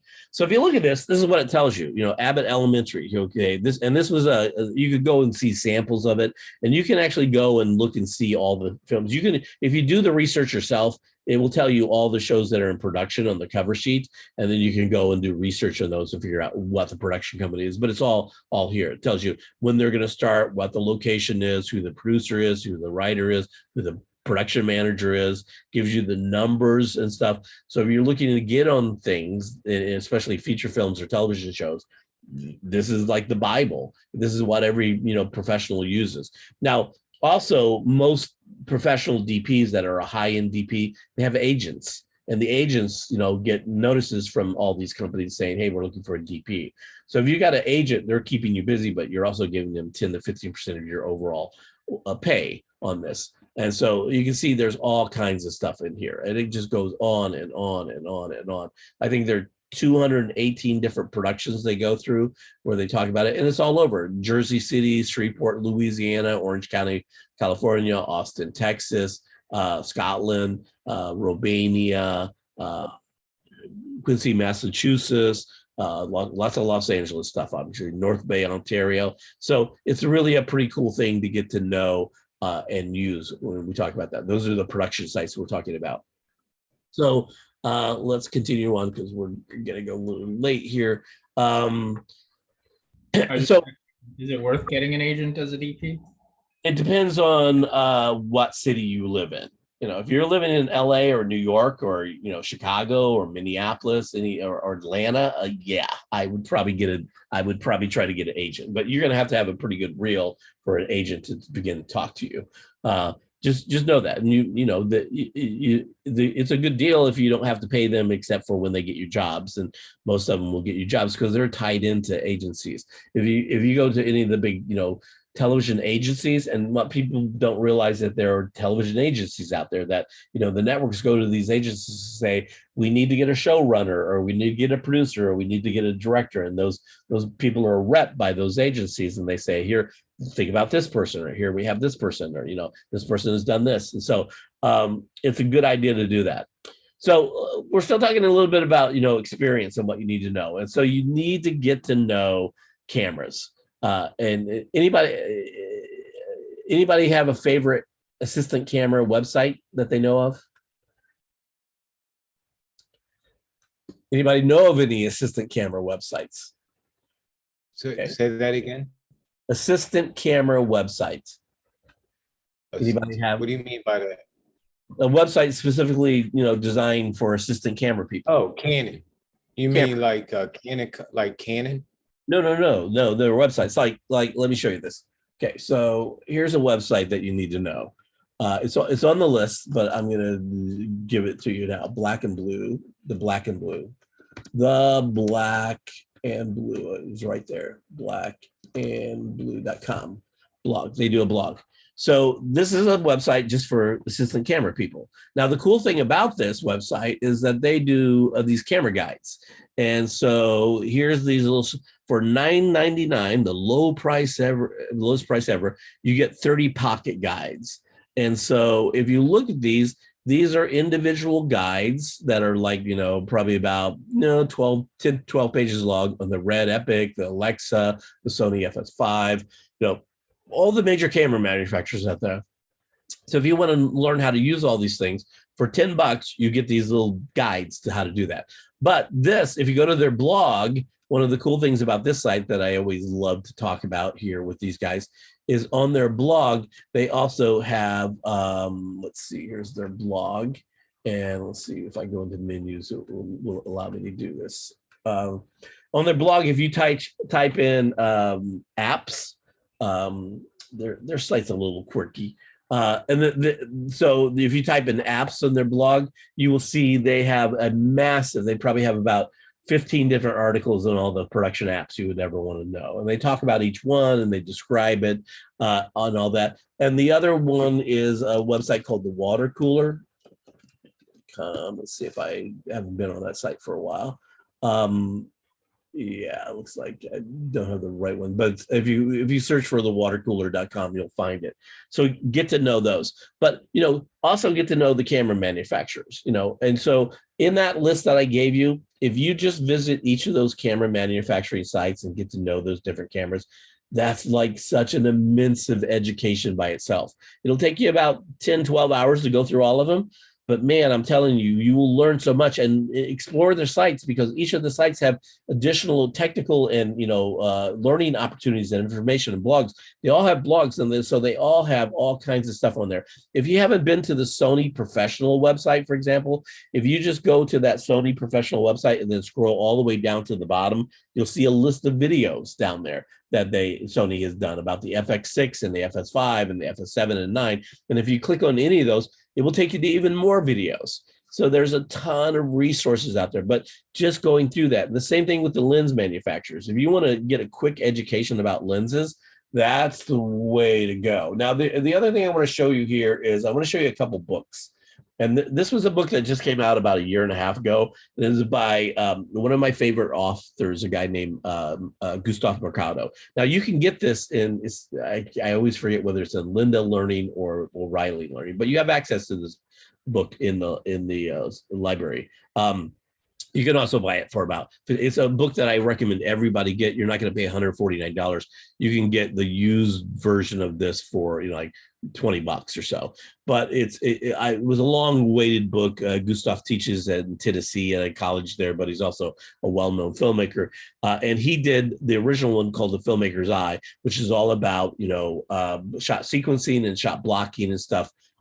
It was the seminal book that was out there on that. And then this is a highly anticipated book that everybody was waiting for. It came out, and it's just like a phenomenal book about lenses. So if you're wanting to know anything at all about lenses, this is the book to get. So it's supposed to let me look inside here. I guess I can scroll down on it, but it goes through everything you'd ever want to know about a lens. And so this was the big kind of lens book that was out there. And because it was so much, if you look at this, you can begin to see how much information is in there just on lenses. Well, that all changed last month, okay, when this book came out. So this is the Cine Lens Manual. And this was written by Jay Holben and Christopher Probst. And Chris is a well-known, ASC stands for American Society of Cinematographers. Both of these guys are well-known DPs. They spent 8 years writing this book. I ordered it last week. It should be in any day now. So it's $200 for the book. But if you go to B&H, they have it on sale right now for $175. It was, when it first came out, the very first week it came out, they were trying to sell it for $500. And so many people complained about it. Now, this is a massive book. Look how big that book is. It is a massive book. And, when, you can start reading some of the reviews that they sent out to people like Greg Frazier and Russell Carpenter and Reed Morano. These are huge DPs that you need to know. If you don't know who these people are, these are people that you need to know. There's Probst there. So I'm trying to get the library and Linda Learning and O'Reilly Learning and Linda LinkedIn Learning both to get this book up and have it. So you can get to know a lot about that. Camera support and manufacturers. You got to know about camera support. You've got a 500 AH Manfrotto tripod, which is not a great tripod, just not. It's a beginning level tripod, and quite honestly, the only reason they're still making this tripod is because we buy so many of them every month from them. I think we're the only people still buying them. They're still advertising it, but they've come out with better ones. But you can get, like, this is a 504. This is a Manfrotto 504. It's about $500 for the head, and it's a beefy thing. So if you start building out your camera and putting rigs on it and monitors and additional batteries, like this is the new Anton Bauer 150 Micro, Titan Micro that I have on this one. It becomes too heavy for that tripod. So you need to know about, not only do you know about tripods, but you need to know about easy rigs and gimbals and jibs and dollies and, all that stuff. So start looking at that stuff. And then lighting manufacturers, cinematography is all about light. If you don't know how to light, you're not a cinematographer. So it goes hand in hand. Cinematography is all about light. You just have to know that. So you need to know as much as you can about lighting, which is a hard thing for a lot of people, but it's not that difficult. And again, if you want an education, go through this. Just go to Aperture. Go to Aperture's Facebook page. Aputure. If you go to their Facebook page, these guys are doing like an amazing amount of stuff. Let's see here. I'll go here and I'll show you this. aperture. I've learned a lot from their videos and stuff. I said Facebook, but it's YouTube. If I spelled it right. I love the aperture lights. Yeah, and they've that's primarily all I use these days. I've got a aperture 60 over here. I've got an aperture. I just bought a 1200, which is really expensive. I've got the 300D and a couple 120s, and I've got a couple of those really small older 60Xs, and so I just bought the Spotlight Mini Zoom for $500. That's a projector on that light back there, the Aperture 60. So I have all those soft boxes and all the modifiers and the Fresnel lenses and the barn doors and the space lights and all the stuff from them. Plus I have a bunch of little light panels that and the Aperture just came out with a new brand of lighting called Amaron. They're modified, so lower cost, what's called a cob lighting. If you don't know what a cob light is, you need to know that cob stands for chip on board. So it's another way they may be able to bit a big single LED chip. The problem with your lights that you have with the Westcott, besides if you screw them in, they break. Is there's lots of little mini LEDs, and that's the same problem you have with LED panel lights. Is that each of those individual LEDs throw a shadow. So you get, if you move the light, you can see all these little shadows moving. That's why you have to put diffusion on those to be able to use them correctly. These are single source LEDs that are very hard, and they're pumping out a massive amount of output for a very small chip.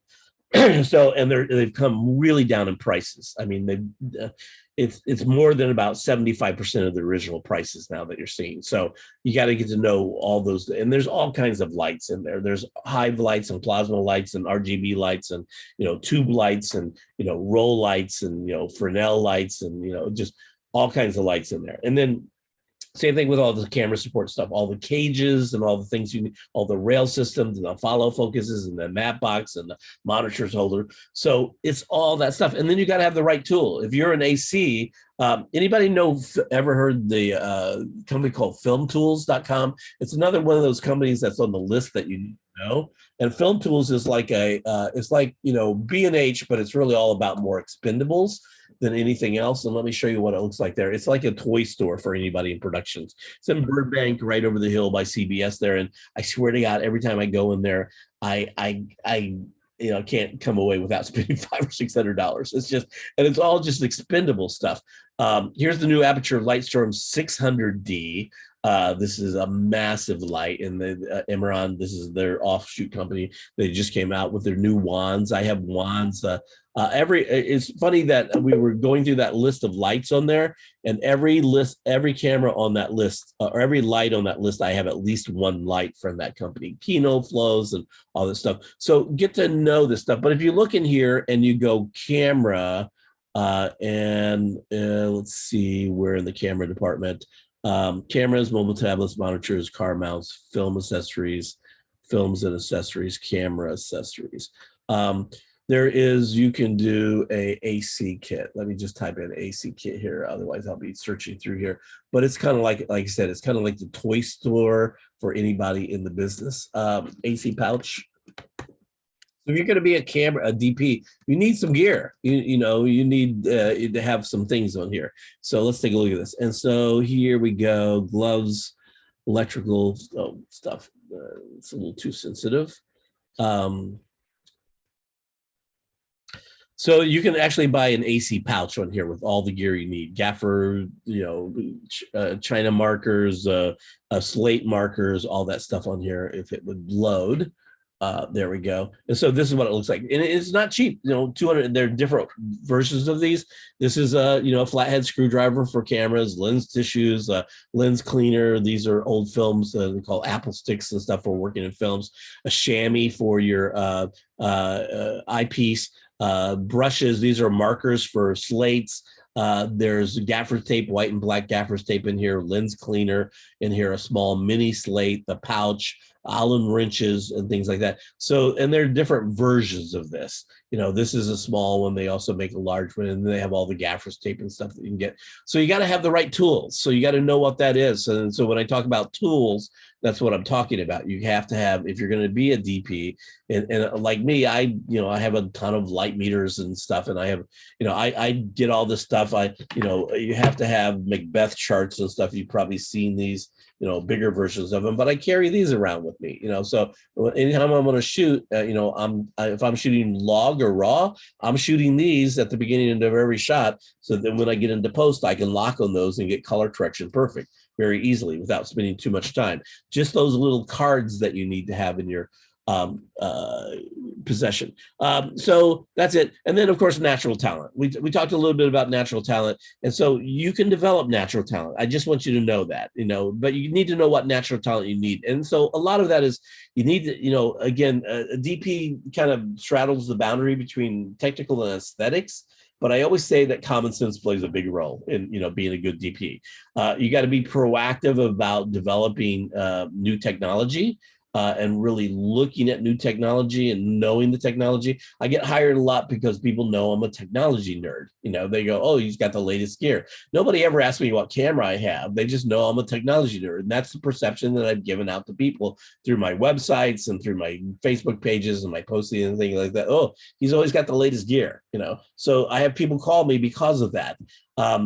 And being a good communicator. And it was really hard for me when I first started out because I was kind of shy and I didn't, and so I forced myself to go out and join a bunch of professional organizations and get actively involved in it. And then I started doing more public speaking and, all this stuff. And so I became much better at that. I went to workshops on how to network. I went to workshops about how to talk to people. I went to workshops on how to influence people and stuff. So I developed a more natural talent to being more of a natural communicator than I was when I first started out. And a big part of that, I always talk about great DPs that I know and directors that I know. And these are, these are the type of people that walk into the room and the room lights up because everybody goes, oh, there's somebody special, because they're very smart people. They're very, very smart people. And they know a lot of stuff and they're very charismatic and they know how to talk to people and they know how to control a conversation and when to not talk. And, it's like, one of these magical things to watch great DPs, they're just, it's amazing. And when once you're around them, you go, oh my God, that guy is brilliant. I mean, absolutely brilliant. Or that woman is brilliant.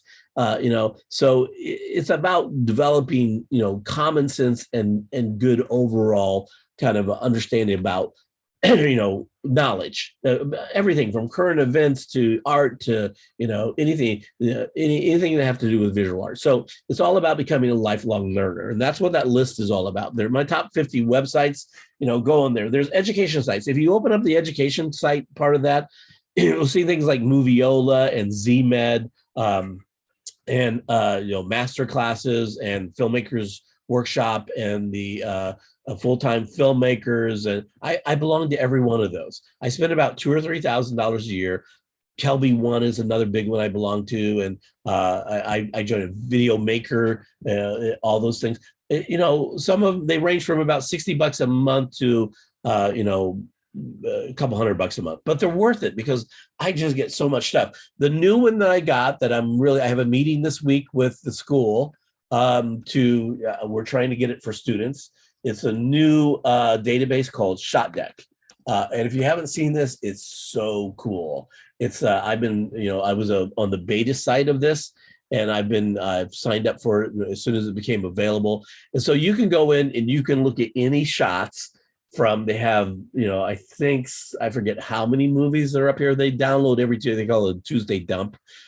So they, again, here's a Roger Deacon's movie, American Honey. And so this is Robbie Ryan who shot this one. You can go in and you can look at any of the shots from there, and it tells you all about, what it was shot at and, focal lengths, what lens and what camera. So you can go in and break down a movie shot by shot and look at how it was shot. And so these are like, massive movies. And then you can go in and you can say, okay, I'm looking for a shot type. So I'm going to look for all Dutch angles. So I'm thinking about using a Dutch angle, and then I'll get rid of this American Honey, and I'll just do Dutch angle. and it's going to show me every Dutch angle. So every Dutch angle shot. So it's an easy way to go in and say, okay, what do they mean by Dutch angle, and what really works for a Dutch angle? So if I don't like Dutch angle, I can go, okay, what does it mean to do an establishing shot? And I'll look at this, and it will show me every establishing shot for every movie. Obviously Blade Runner, The Assassination of Jesse James. Again, both of those are Roger Deakins movies. Do the Right Thing, Spike Lee. How to Be Single, the Place Beyond the Pines, which was beautifully shot. Don't Breathe, another beautifully shot movie. The Big War. And so you can see all the establishing shots. So this is a great database. It's like there's an educational link, educational thing for this. I think it's like $60 for the year to belong to that. But hold off, because again, I'm meeting this Thursday with next Thursday with the school to try to get this as something for every student in DCBUZZ. So looking forward to that coming down the road here. So there's all kinds of things like that. Go to industry websites. So look at those educational sites. Just go to Kelby One. All of them have free information. There's Shane Hurlbut's class, the filmmaker masterclass.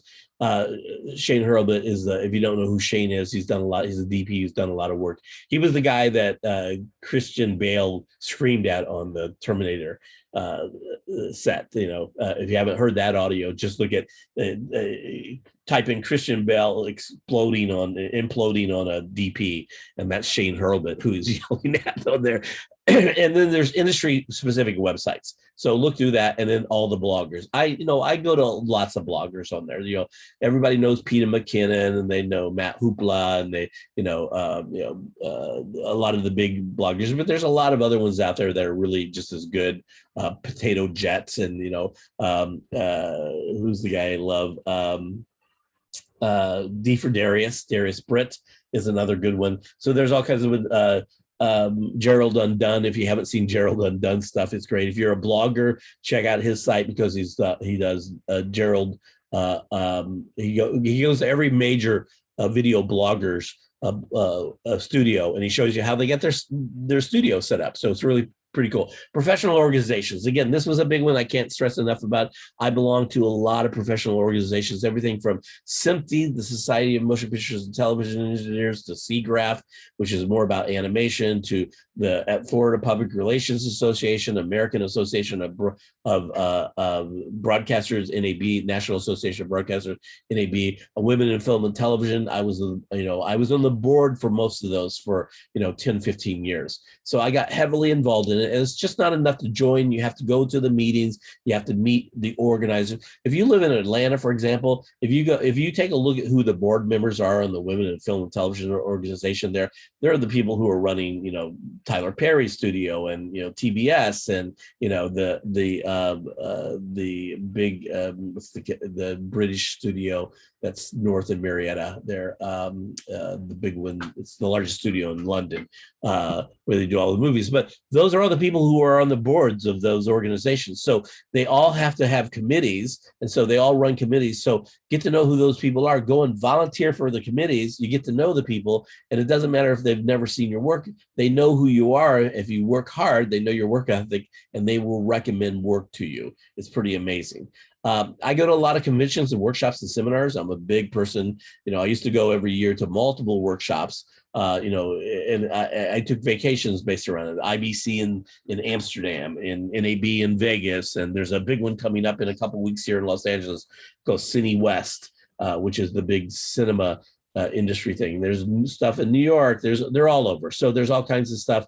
Photoshop World's coming up that Kelby One does. And then industry meetup groups. Our local library here does, probably 4 or 5 filmmaking workshops. There's a website here locally that's in some cities called Green Room. Like here, it's called Green Room Orlando. There's a Green Room Chicago. And those are meetup groups for indie filmmakers that are putting up casting calls for film, and people get to know the film schools in your local area, because they're always looking for people to come out and work on crews. Get to know all the meetup groups, because that's where you're going to find things like the 48-hour film festival and things like that. And then also just become better at general knowledge. You take classes about general knowledge, know how to do stuff. You got to be an expert computer user. You got to know how to research the internet. You got to really be good. If you want to pump up your career, go out and learn how to really do great research on the internet. That's a game changer. Industry knowledge, know who the players are in the industry, what the big websites are, who all the big companies are. Cinematography knowledge, you should be belonging to the ASC and the British cinematography and the Australian and the European and the Canadian. You should, Society of Operating Camera people. You should, know all those websites and be getting the newsletters and stuff for that. Go out and network and collaborate as much as possible. Figure out who, belong. If you haven't signed up for the CVD website, you've been through my class, do that. If you haven't signed up for the DCBUZZ Facebook page, do that. If you haven't signed up for, a lot of the other, there's a Full Sail Filmmakers Society Facebook page, sign up for that. And then, get to know who all those people are. And then go out and, if you're wanting to do anything like shoot documentaries, go out and shoot those documentaries. There's lots of people out there wanting to do documentaries, so get them to help. Passion and drive. This is going a little long, so let me wrap up here. Make sure that a lot of us get into this because we have passion projects we want to do. Understand the balance between passion projects and making a living. You start out by making a living. And when you first start out, I always recommend people to work for other companies and learn on somebody else's dime. That's what I did. And I got about 5-10 years in, and I realized that, okay, I don't want to work for people anymore. I want to have my own company. And while you're working for that company, you can do all kinds of side hustles, weddings, and documentaries, and all kinds of stuff. And then before you start your own company, make sure you know a lot about business, the business side of starting your company. Go to the Small Business Administration. There's lots of little startups and think tanks locally in your area. The Better Business Bureau and your local Chamber of Commerce are all designed to help you start your own company. And then once you get into that, the hard part for me over the years was, getting a good work-life balance. There's a great podcast called The Wandering DP, and it's all about balancing your work and life as a DP. But don't give up on your passion projects. All I'm doing now is passion projects. I don't do a whole lot of work that I don't want to do anymore. I just do work that I just love doing. Develop a team. Get to know who all these people are in the team. Figure out who the local DITs are, who the first ACs and second ACs. Get to know the local graphers and grips and electrics, all the editors. You get to know a lot of these people. So when you get on shoots or when you're doing your own projects and stuff, you know who those people are. Get to know, if you live in a big city, get to know who all the production managers are. Look at Production Hub and look up production managers. Get to know them.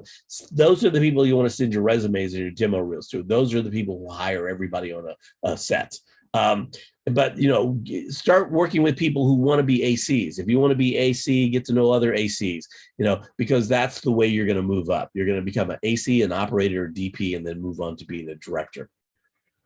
Have a plan, Stan. I'm always saying this, make sure you have a written plan that includes your goals and dreams. Write these down, make a list of all the shoots you want to do. It's a half day rule. You've heard me say this before, probably. Make sure there's things you can shoot in half a day, write in half a day, and edit in half a day.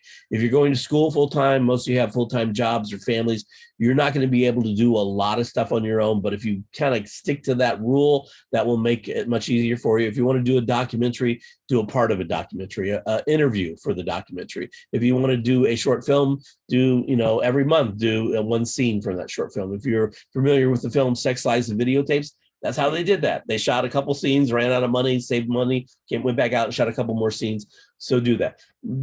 Go through that list of industry resources. It's going to make a major change for you when you go through that. So make sure you're going through that. And then start doing passive income streams. By the time you're graduated from this school, you should have a couple hundred shots up on stock footage sites. If you don't, you're missing a major opportunity to start making money.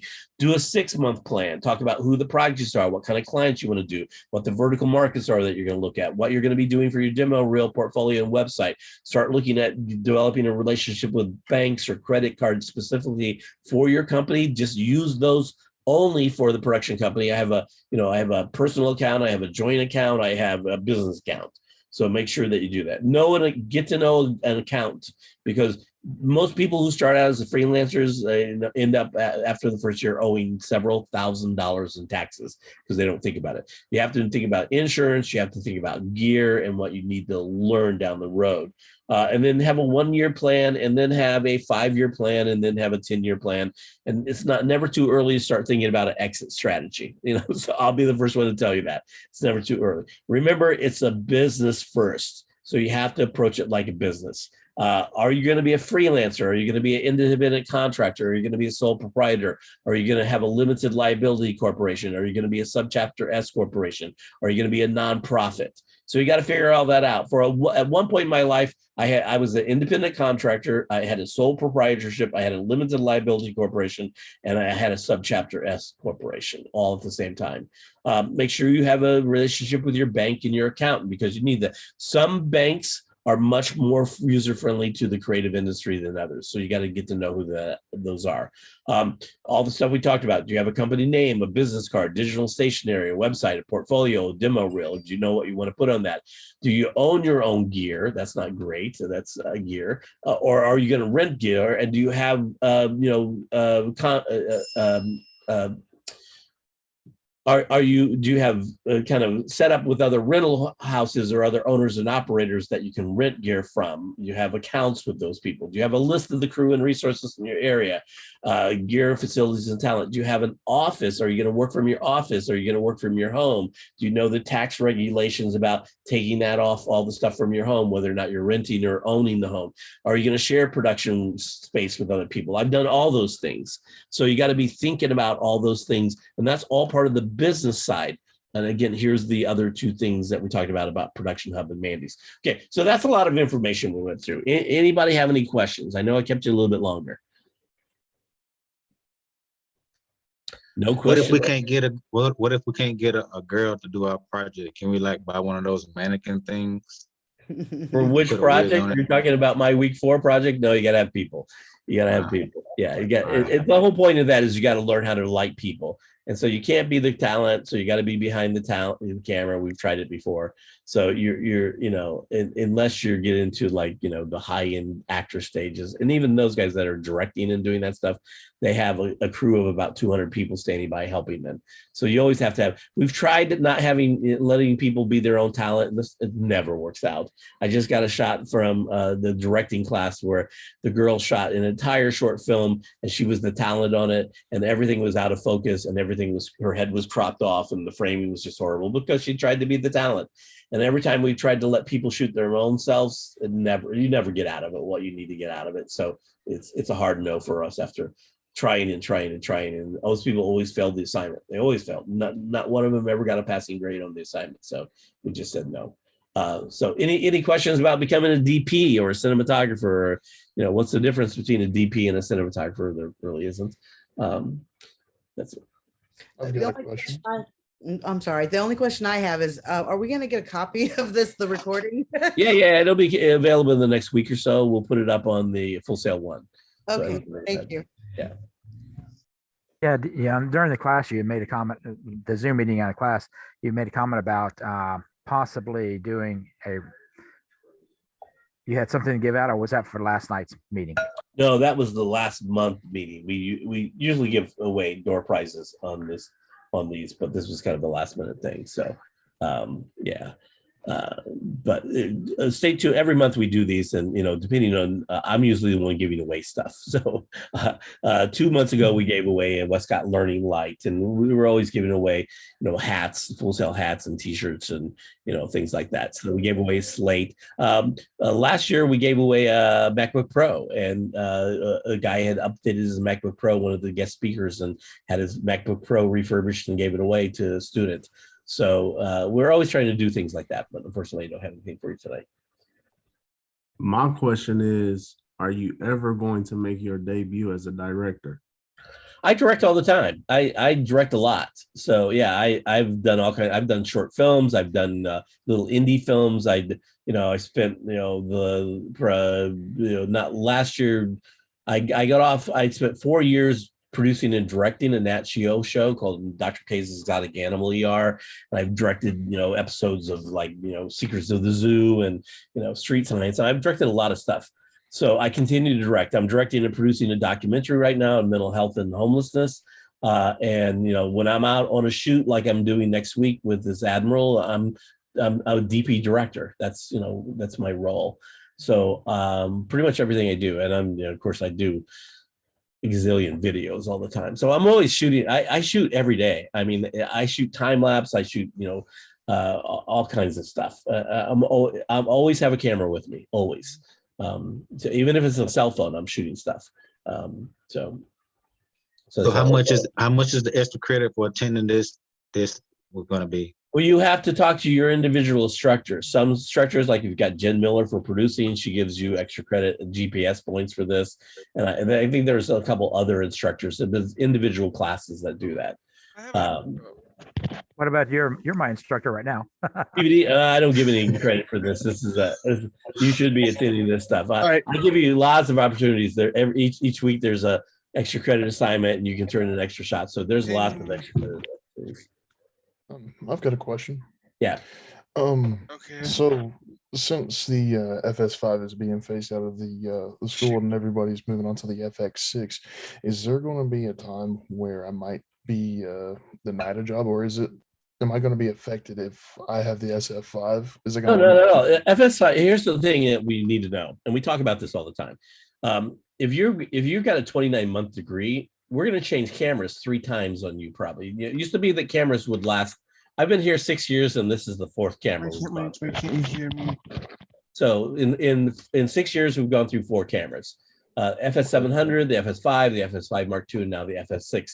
Well, the technology is moving so fast that now we're predicting every year and a half you're going to be replacing the cameras because of new technology. Not that we wanted to get rid of the FS5, but it was because Sony stopped producing the FS5. So the FS5 is still a very viable camera. It's, and as soon as they announced the FS6, a lot of people thought, oh, I'm going to sell my FS5, and they couldn't get the FS6.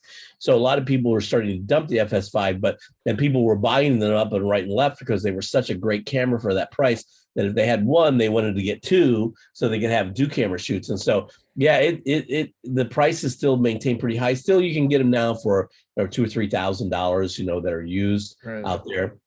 But it's still a very, very viable camera. And we have a lot of students who are later in the program who, decided to sell their FS5 and buy FX6, and that's fine. But you have to have one of the two. You can't get rid of your camera and go with a Blackmagic.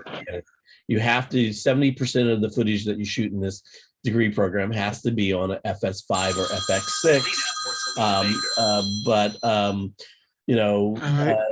So you have to have those cameras. Wait, my mic's not working. I was just wondering because I wanted to do stuff for Netflix, and I don't think the FS5 is. No, it's not, but the FS6 is. So yeah, you can sell that camera and use the money to buy, upgrade to FX6. So that might be the route I go. Yeah, a lot of people are doing that. So nothing wrong with that. I appreciate it. Thank you. No problem. Is that a big requirement as far as for the camera? I thought it was the cinematographer versus the camera that should be.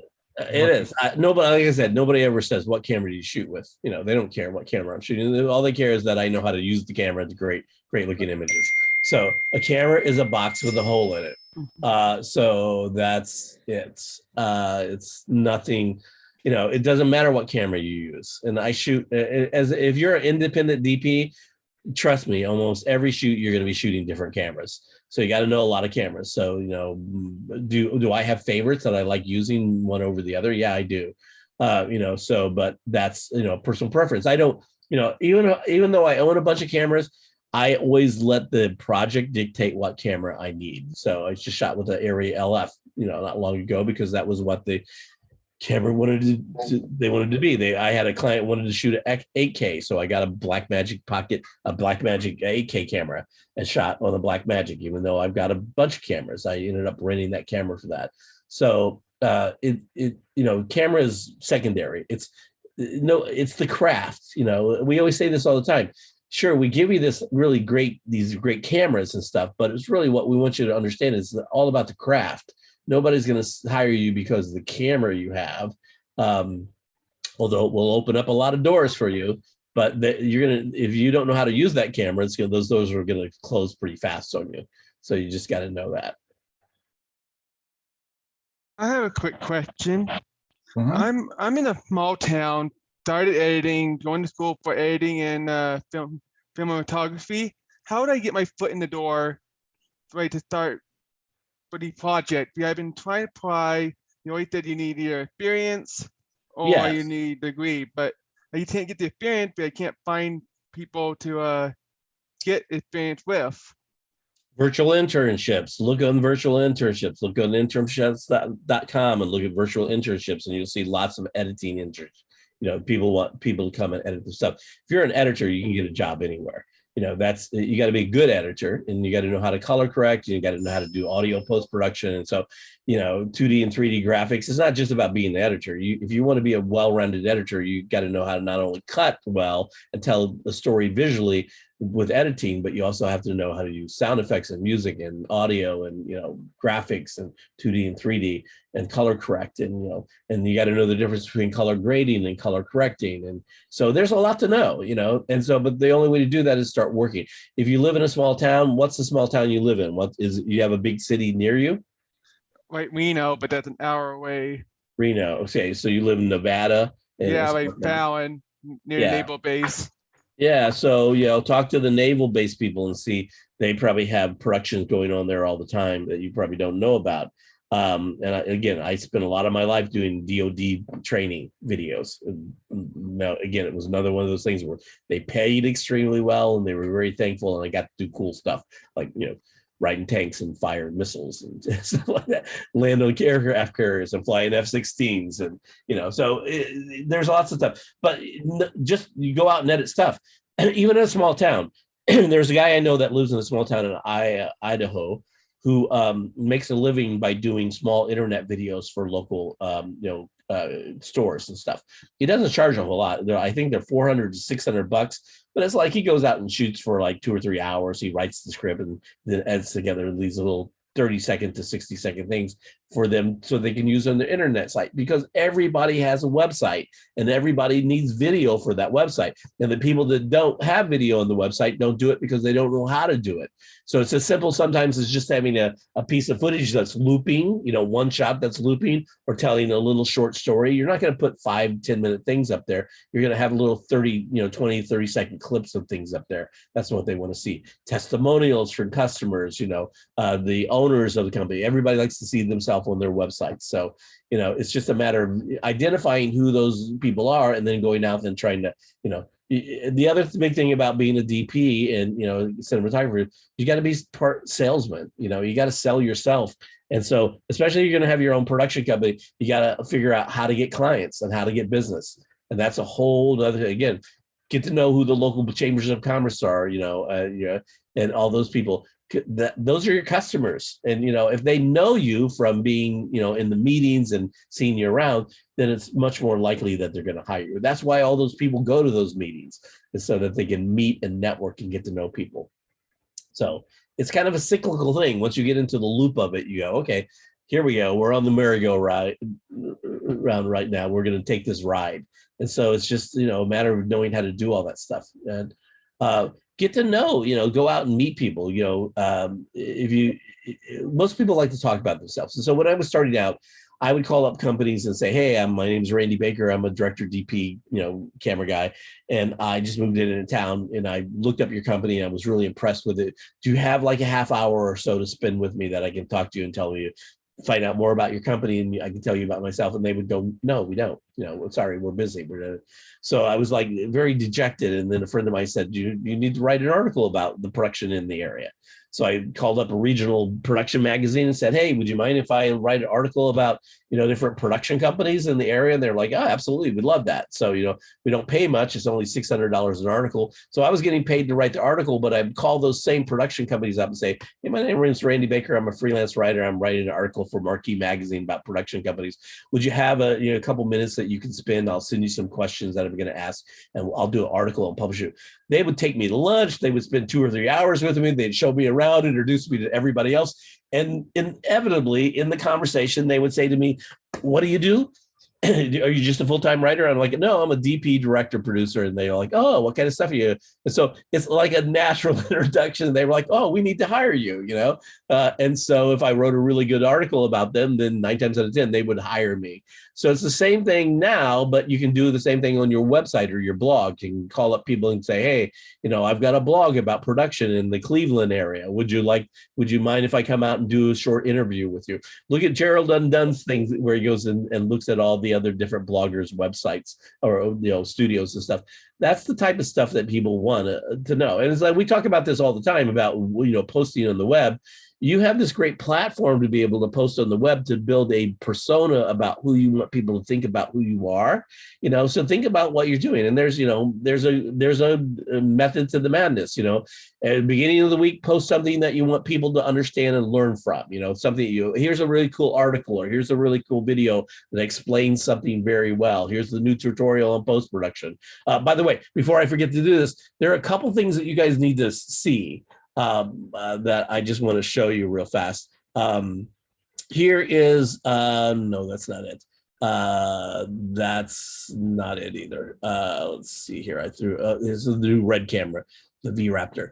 All the different camera websites. So if you go through here, you'll see me going through all the different camera websites and looking at all those. Meeting info. What's this one? No, that's that. 7 best video cameras. So here's what I wanted to show you. 7 best video cameras just came out in December 2022. And so if you go down through here, guess what the #1 camera is? Blackmagic Ursa Mini Pro.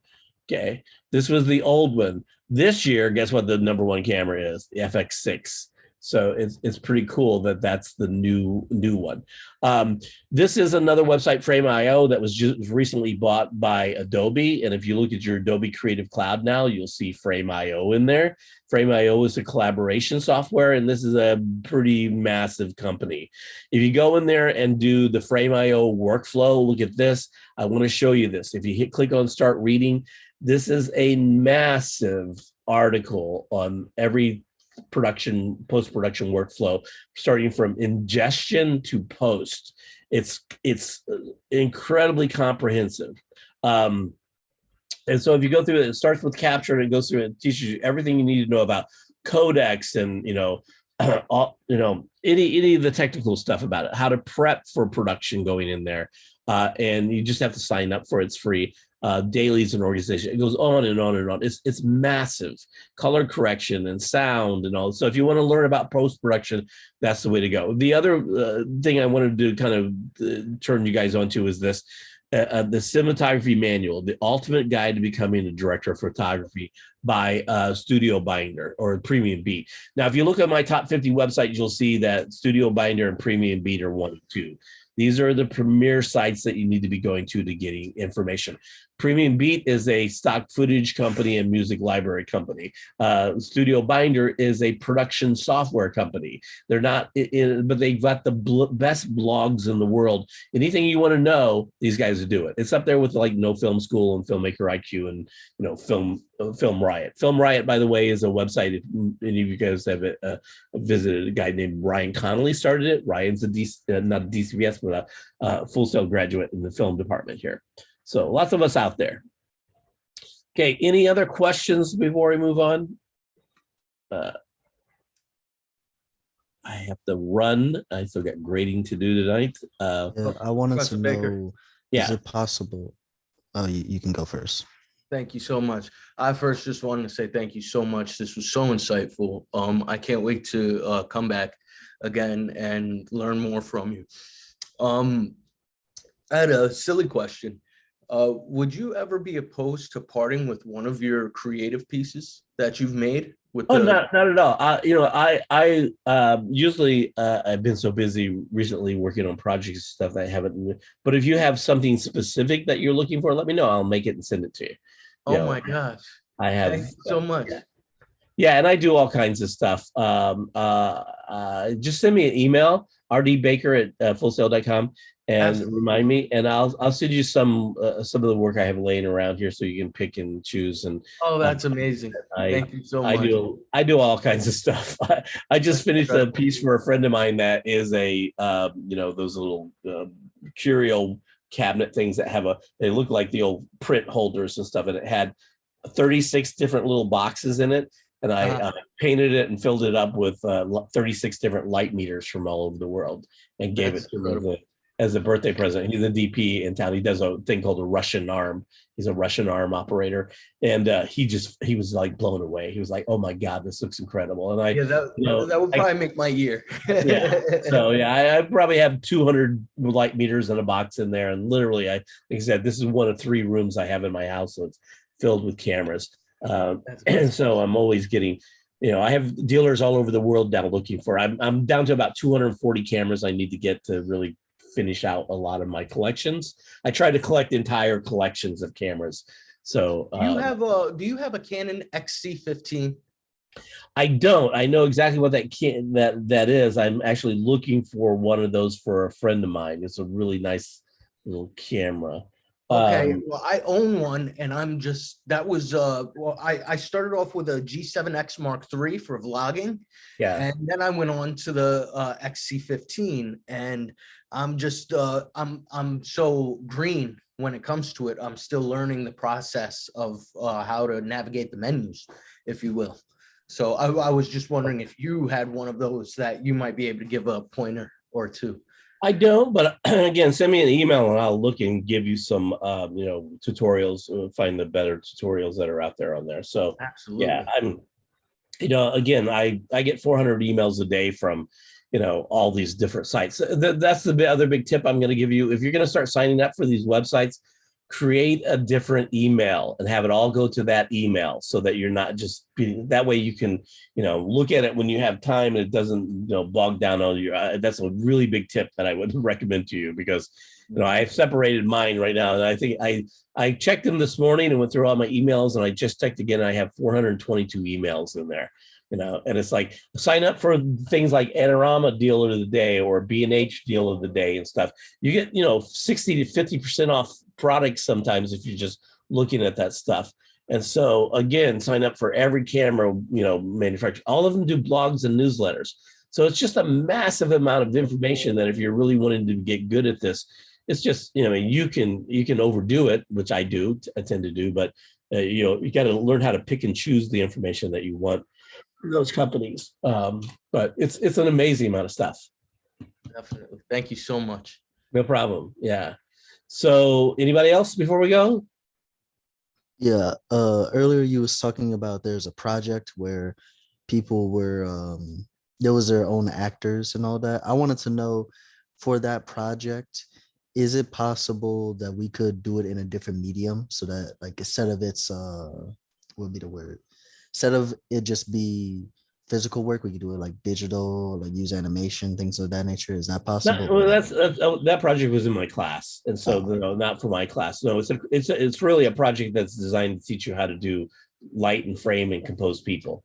We teach you how to do short-sighted and broad-sighted key lighting and the 4 main key light styles: split, loop, paramount, and Rembrandt. Teach you how to frame and compose a medium close-up and a close-up interview style shot.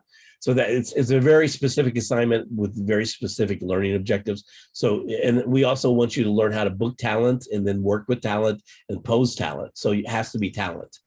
That's the whole point of it, and so, part of your job as, a filmmaker is you got to learn how to book talent and book crew. You got to learn how to find that. And that's a lot of people have problems with that, amazing amount of people. And here's what I'm going to tell you. Reach out to your social media friends, because you will be surprised that if you say, I need some talent to do this, anybody looking can help me, or I'm looking for a crew person to come out and help me shoot this little short I'm going to be doing. You'd be surprised at how many of your friends really are interested in filmmaking, but nobody's ever asked him to be part of it, And so if you ask him, you might find that you have more friends than that are really interested in that. I was out shooting something in my yard a couple months ago, and I had 2 of my neighborhood kids come up and they go, "Hey, we've been doing short films all summer on our own. If you ever need help on stuff, let me know." So, people are all over. So you got to learn how to do that, and get to know talent. and get to know other students, because if you look at the beginning films of Tarantino or Spielberg and Lucas and who did The Godfather, Francis Ford Coppola. If you look at who their first films, and if you look at the crew on their films, they were all people from their film school that they went to film school with, because they knew those people and they felt comfortable with them. They've worked on films together with them. So with the collaborative software that you're now getting in Adobe Creative Cloud, that Frame.io, you can collaborate. So we're working as a degree program on a project coming up down the road. We're going to have people around the country doing different things, the animation and the graphics and the audio and the production and the post-production in different places to highlight how Frame.io can be used. But you can use that. So get to know who the people are. We used to have this interactive map that we had that showed you where everybody was at, but the LMS changed a little bit and it couldn't handle it anymore. So we're still working on that. But in my class, like we have the CD page, and get to know the filmmakers, Full Sail Filmmakers Society and the DCBUZZ page, and figure out who people are in your area that are, filmmakers. If you haven't checked out filmmaking meetup groups, again, you got to be careful about those groups. I do a lot of like model mayhem stuff where they get a bunch of models together and then photographers and cinematographers come out and shoot them. And then you cycle through different models during, a couple hours. And so we've done things like, bridal dresses in junkyards, or we've gone to graveyards, or we've gone to diners and shot. So there's lots of opportunity out there for you to get to know people, get to know your local acting schools, get to know your local theater departments in the high schools and the colleges. Don't go hang out at high schools and say, hey, are you in the theater department? Get to know who the instructor is there and talk to them and say, hey, I'm a local filmmaker. If you have anybody who wants to, what you don't understand about talent, and this is an important thing to grasp. There are lots of beginning talent out there that are dying to find people like you, beginning filmmakers, so they can come out and work for free to get the material for their demo reel. And then you are dying to have people to come out and work on your film so you can get, so you just got to learn how to get together. And it's the same thing with crew people. There's probably lots of crew people in your area that, would love to be able to work on a film, but they don't know filmmakers, So if you get the word out there that, hey, I'm a filmmaker and I'm doing casting, for a crew and talent, you'd be surprised at how many people come out of the woodwork. So it's one of those things that people don't really think about, but you just have to learn how to find crew and people. And then, if you look at people like Woody Allen and, Spike Lee and Clint Eastwood and Steven Spielberg and all those guys, the Coen brothers, they work with the same crew over and over and over again. Wes Anderson, you see that all the time. And the reason why is because you get to know who people are and they get to know the work habits and the work ethics, and you develop a language shorthand kind of, if you will, between the two. And so you have to surround yourself with good people. And I always tell people all the time, I try to find people who are smarter than me to hire. I want people around me who are smarter than me, who can, save my butt when it needs to be saved, or to tell me, hey, I probably wouldn't do that. I would do that this way. And they go, oh, that's a much better idea.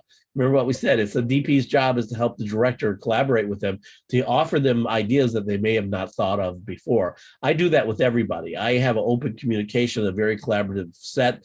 And I want, even the AC or the second AC or the PA, you have to be careful. Some people kind of take that a little bit too far.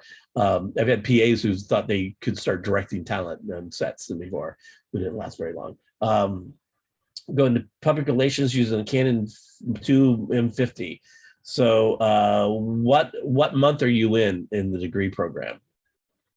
I'm in month 5 currently. 5. Well, I'd say, you got 5 more months until you get into the but if you're shooting with a Mark II, a Canon 5D Mark II, that's a pretty decent camera, full frame camera. So yeah, if you're looking at getting to public relations stuff, is that what you're talking about? No, I was just asking because I remember there was a project that he was discussing, and I just wanted to know for that project, just for future reference, like what is like the in this degree program, if you read the student handbook policy, every class except mine, after my class, every class after my class, it's a 70-20-10 rule. So you have to use your camera for 70% of the production. 10% can be cell phone or GoPro or any other camera, and then 10% can be stock footage. And so it used to be 70-30, and then they put the stock footage rule in there. But 70% of every project has to be shot with the FS5 or the FS6, whatever you got. So you can't sell that camera. We've actually had people who had a person who got the FS5 the day after he got it, he sold it and bought a red camera, and then he was kicked out of the degree program because he couldn't. And so he ended up, selling the red camera back to the guy and buying the FS5 back from him and going back into the degree program. So you have to use these cameras. That's the whole point. In my class, it's 100%. My class is all about training you how to use this gear. So if you don't have the gear, I just had somebody call me today and say, I'm in Mexico and I didn't brought my camera, but I didn't take my light kit. And I'm like, sorry, you sign up for art history, and take the month off from, and come back when you get back to the United States and get your camera light package. You have to have the packages to do my class, period. That's no, there's no excuses for that. We can't let, and so the problem becomes, you can't have multiple cameras doing multiple projects and multiple classes and expect the instructors to give you, great feedback on that, not knowing what lights and what cameras. So we kind of restrict you to this gear for the most part, just so that we can have some control over that. And like I said, in my class, it's all about learning. You don't have time to shoot with other cameras. You got to learn this camera. You got 4 weeks to learn the camera kind of inside and out, which is not a lot of time, as people who've gone through my class will tell you. It's a little bit more difficult than what most people think. Okay. Thanks for coming out and joining us tonight. If you have any questions or anything at all, don't hesitate to reach out to me. What we always say in my class is, different philosophies about stuff. Stop approaching your assignments as homework. They're not homework anymore. They're your opportunity to create digital passive income that, digital assets that you're going to be able to use down the road for get a client, jobs, and, passive income. And then every instructor that you meet from this point on, you should approach it as a mentorship. If you don't, you're not getting as much out of it as you possible as you need. Pick up the phone and call your instructor, or write your instructor, or email the instructor. Be respectful of what form of communication they like for you to use. I get calls every day. I probably get 30 to 40 calls a day from students, really that many. And in my class, I asked the question, I'm 10 months in, I asked the question in the entrance questionnaire, how many of you have actually talked to other instructors one-on-one, phone calls or stuff? No, not a lot of you. I've spoken to a couple. Yeah, but you should be talking to every one of your instructors. You should be approaching them as mentors. It's the more people you have that you can call up and ask questions of, the better it's going to be for you. That's the whole point of this. And what you're going to find is, you may not even know this, but up to this point, you've only, once you get to my class, Alex's intro to film and television, the very first DCBUZZ instructor will have, and then you'll have Andy in intro to post-production, and Ronald in the PP1, and then me in CVD. And then you go, so you have all these gen ed instructors who are not in our degree program. So you've only, by month 5, you've only had, that's your first DCBUZZ instructor. After my class, pretty much everybody but 4 classes is going to be DCBUZZ instructors. So it's a different level of instructor. And we're all, the thing I can say about our program, we're probably the best program here at Full Sail. We constantly get accolades about how well we're doing with students and stuff, but our instructors are really, the people who are out there really wanting to meet people and talk to people and really help people. Our whole goal is we want you to come away from this degree program being the best visual storyteller you can, because that reflects highly on us. What we want is to build this degree program up into being the top online film degree program in the United States. And having the camera is a big part of that, but also, the right curriculum and having students who are getting out of this degree program actually being able to go out there and produce high quality programming. That's what we want to see. And so that's best practices for us. So that's it. And again, if you need anything at all, don't hesitate to pick up the phone and call me or email me. Like I said, I talk to as many of my old students every day as I do new students. Already, I've talked to a lot of you who are getting ready to come into my class already. So that's what we're here for. We're here to help. Just know that.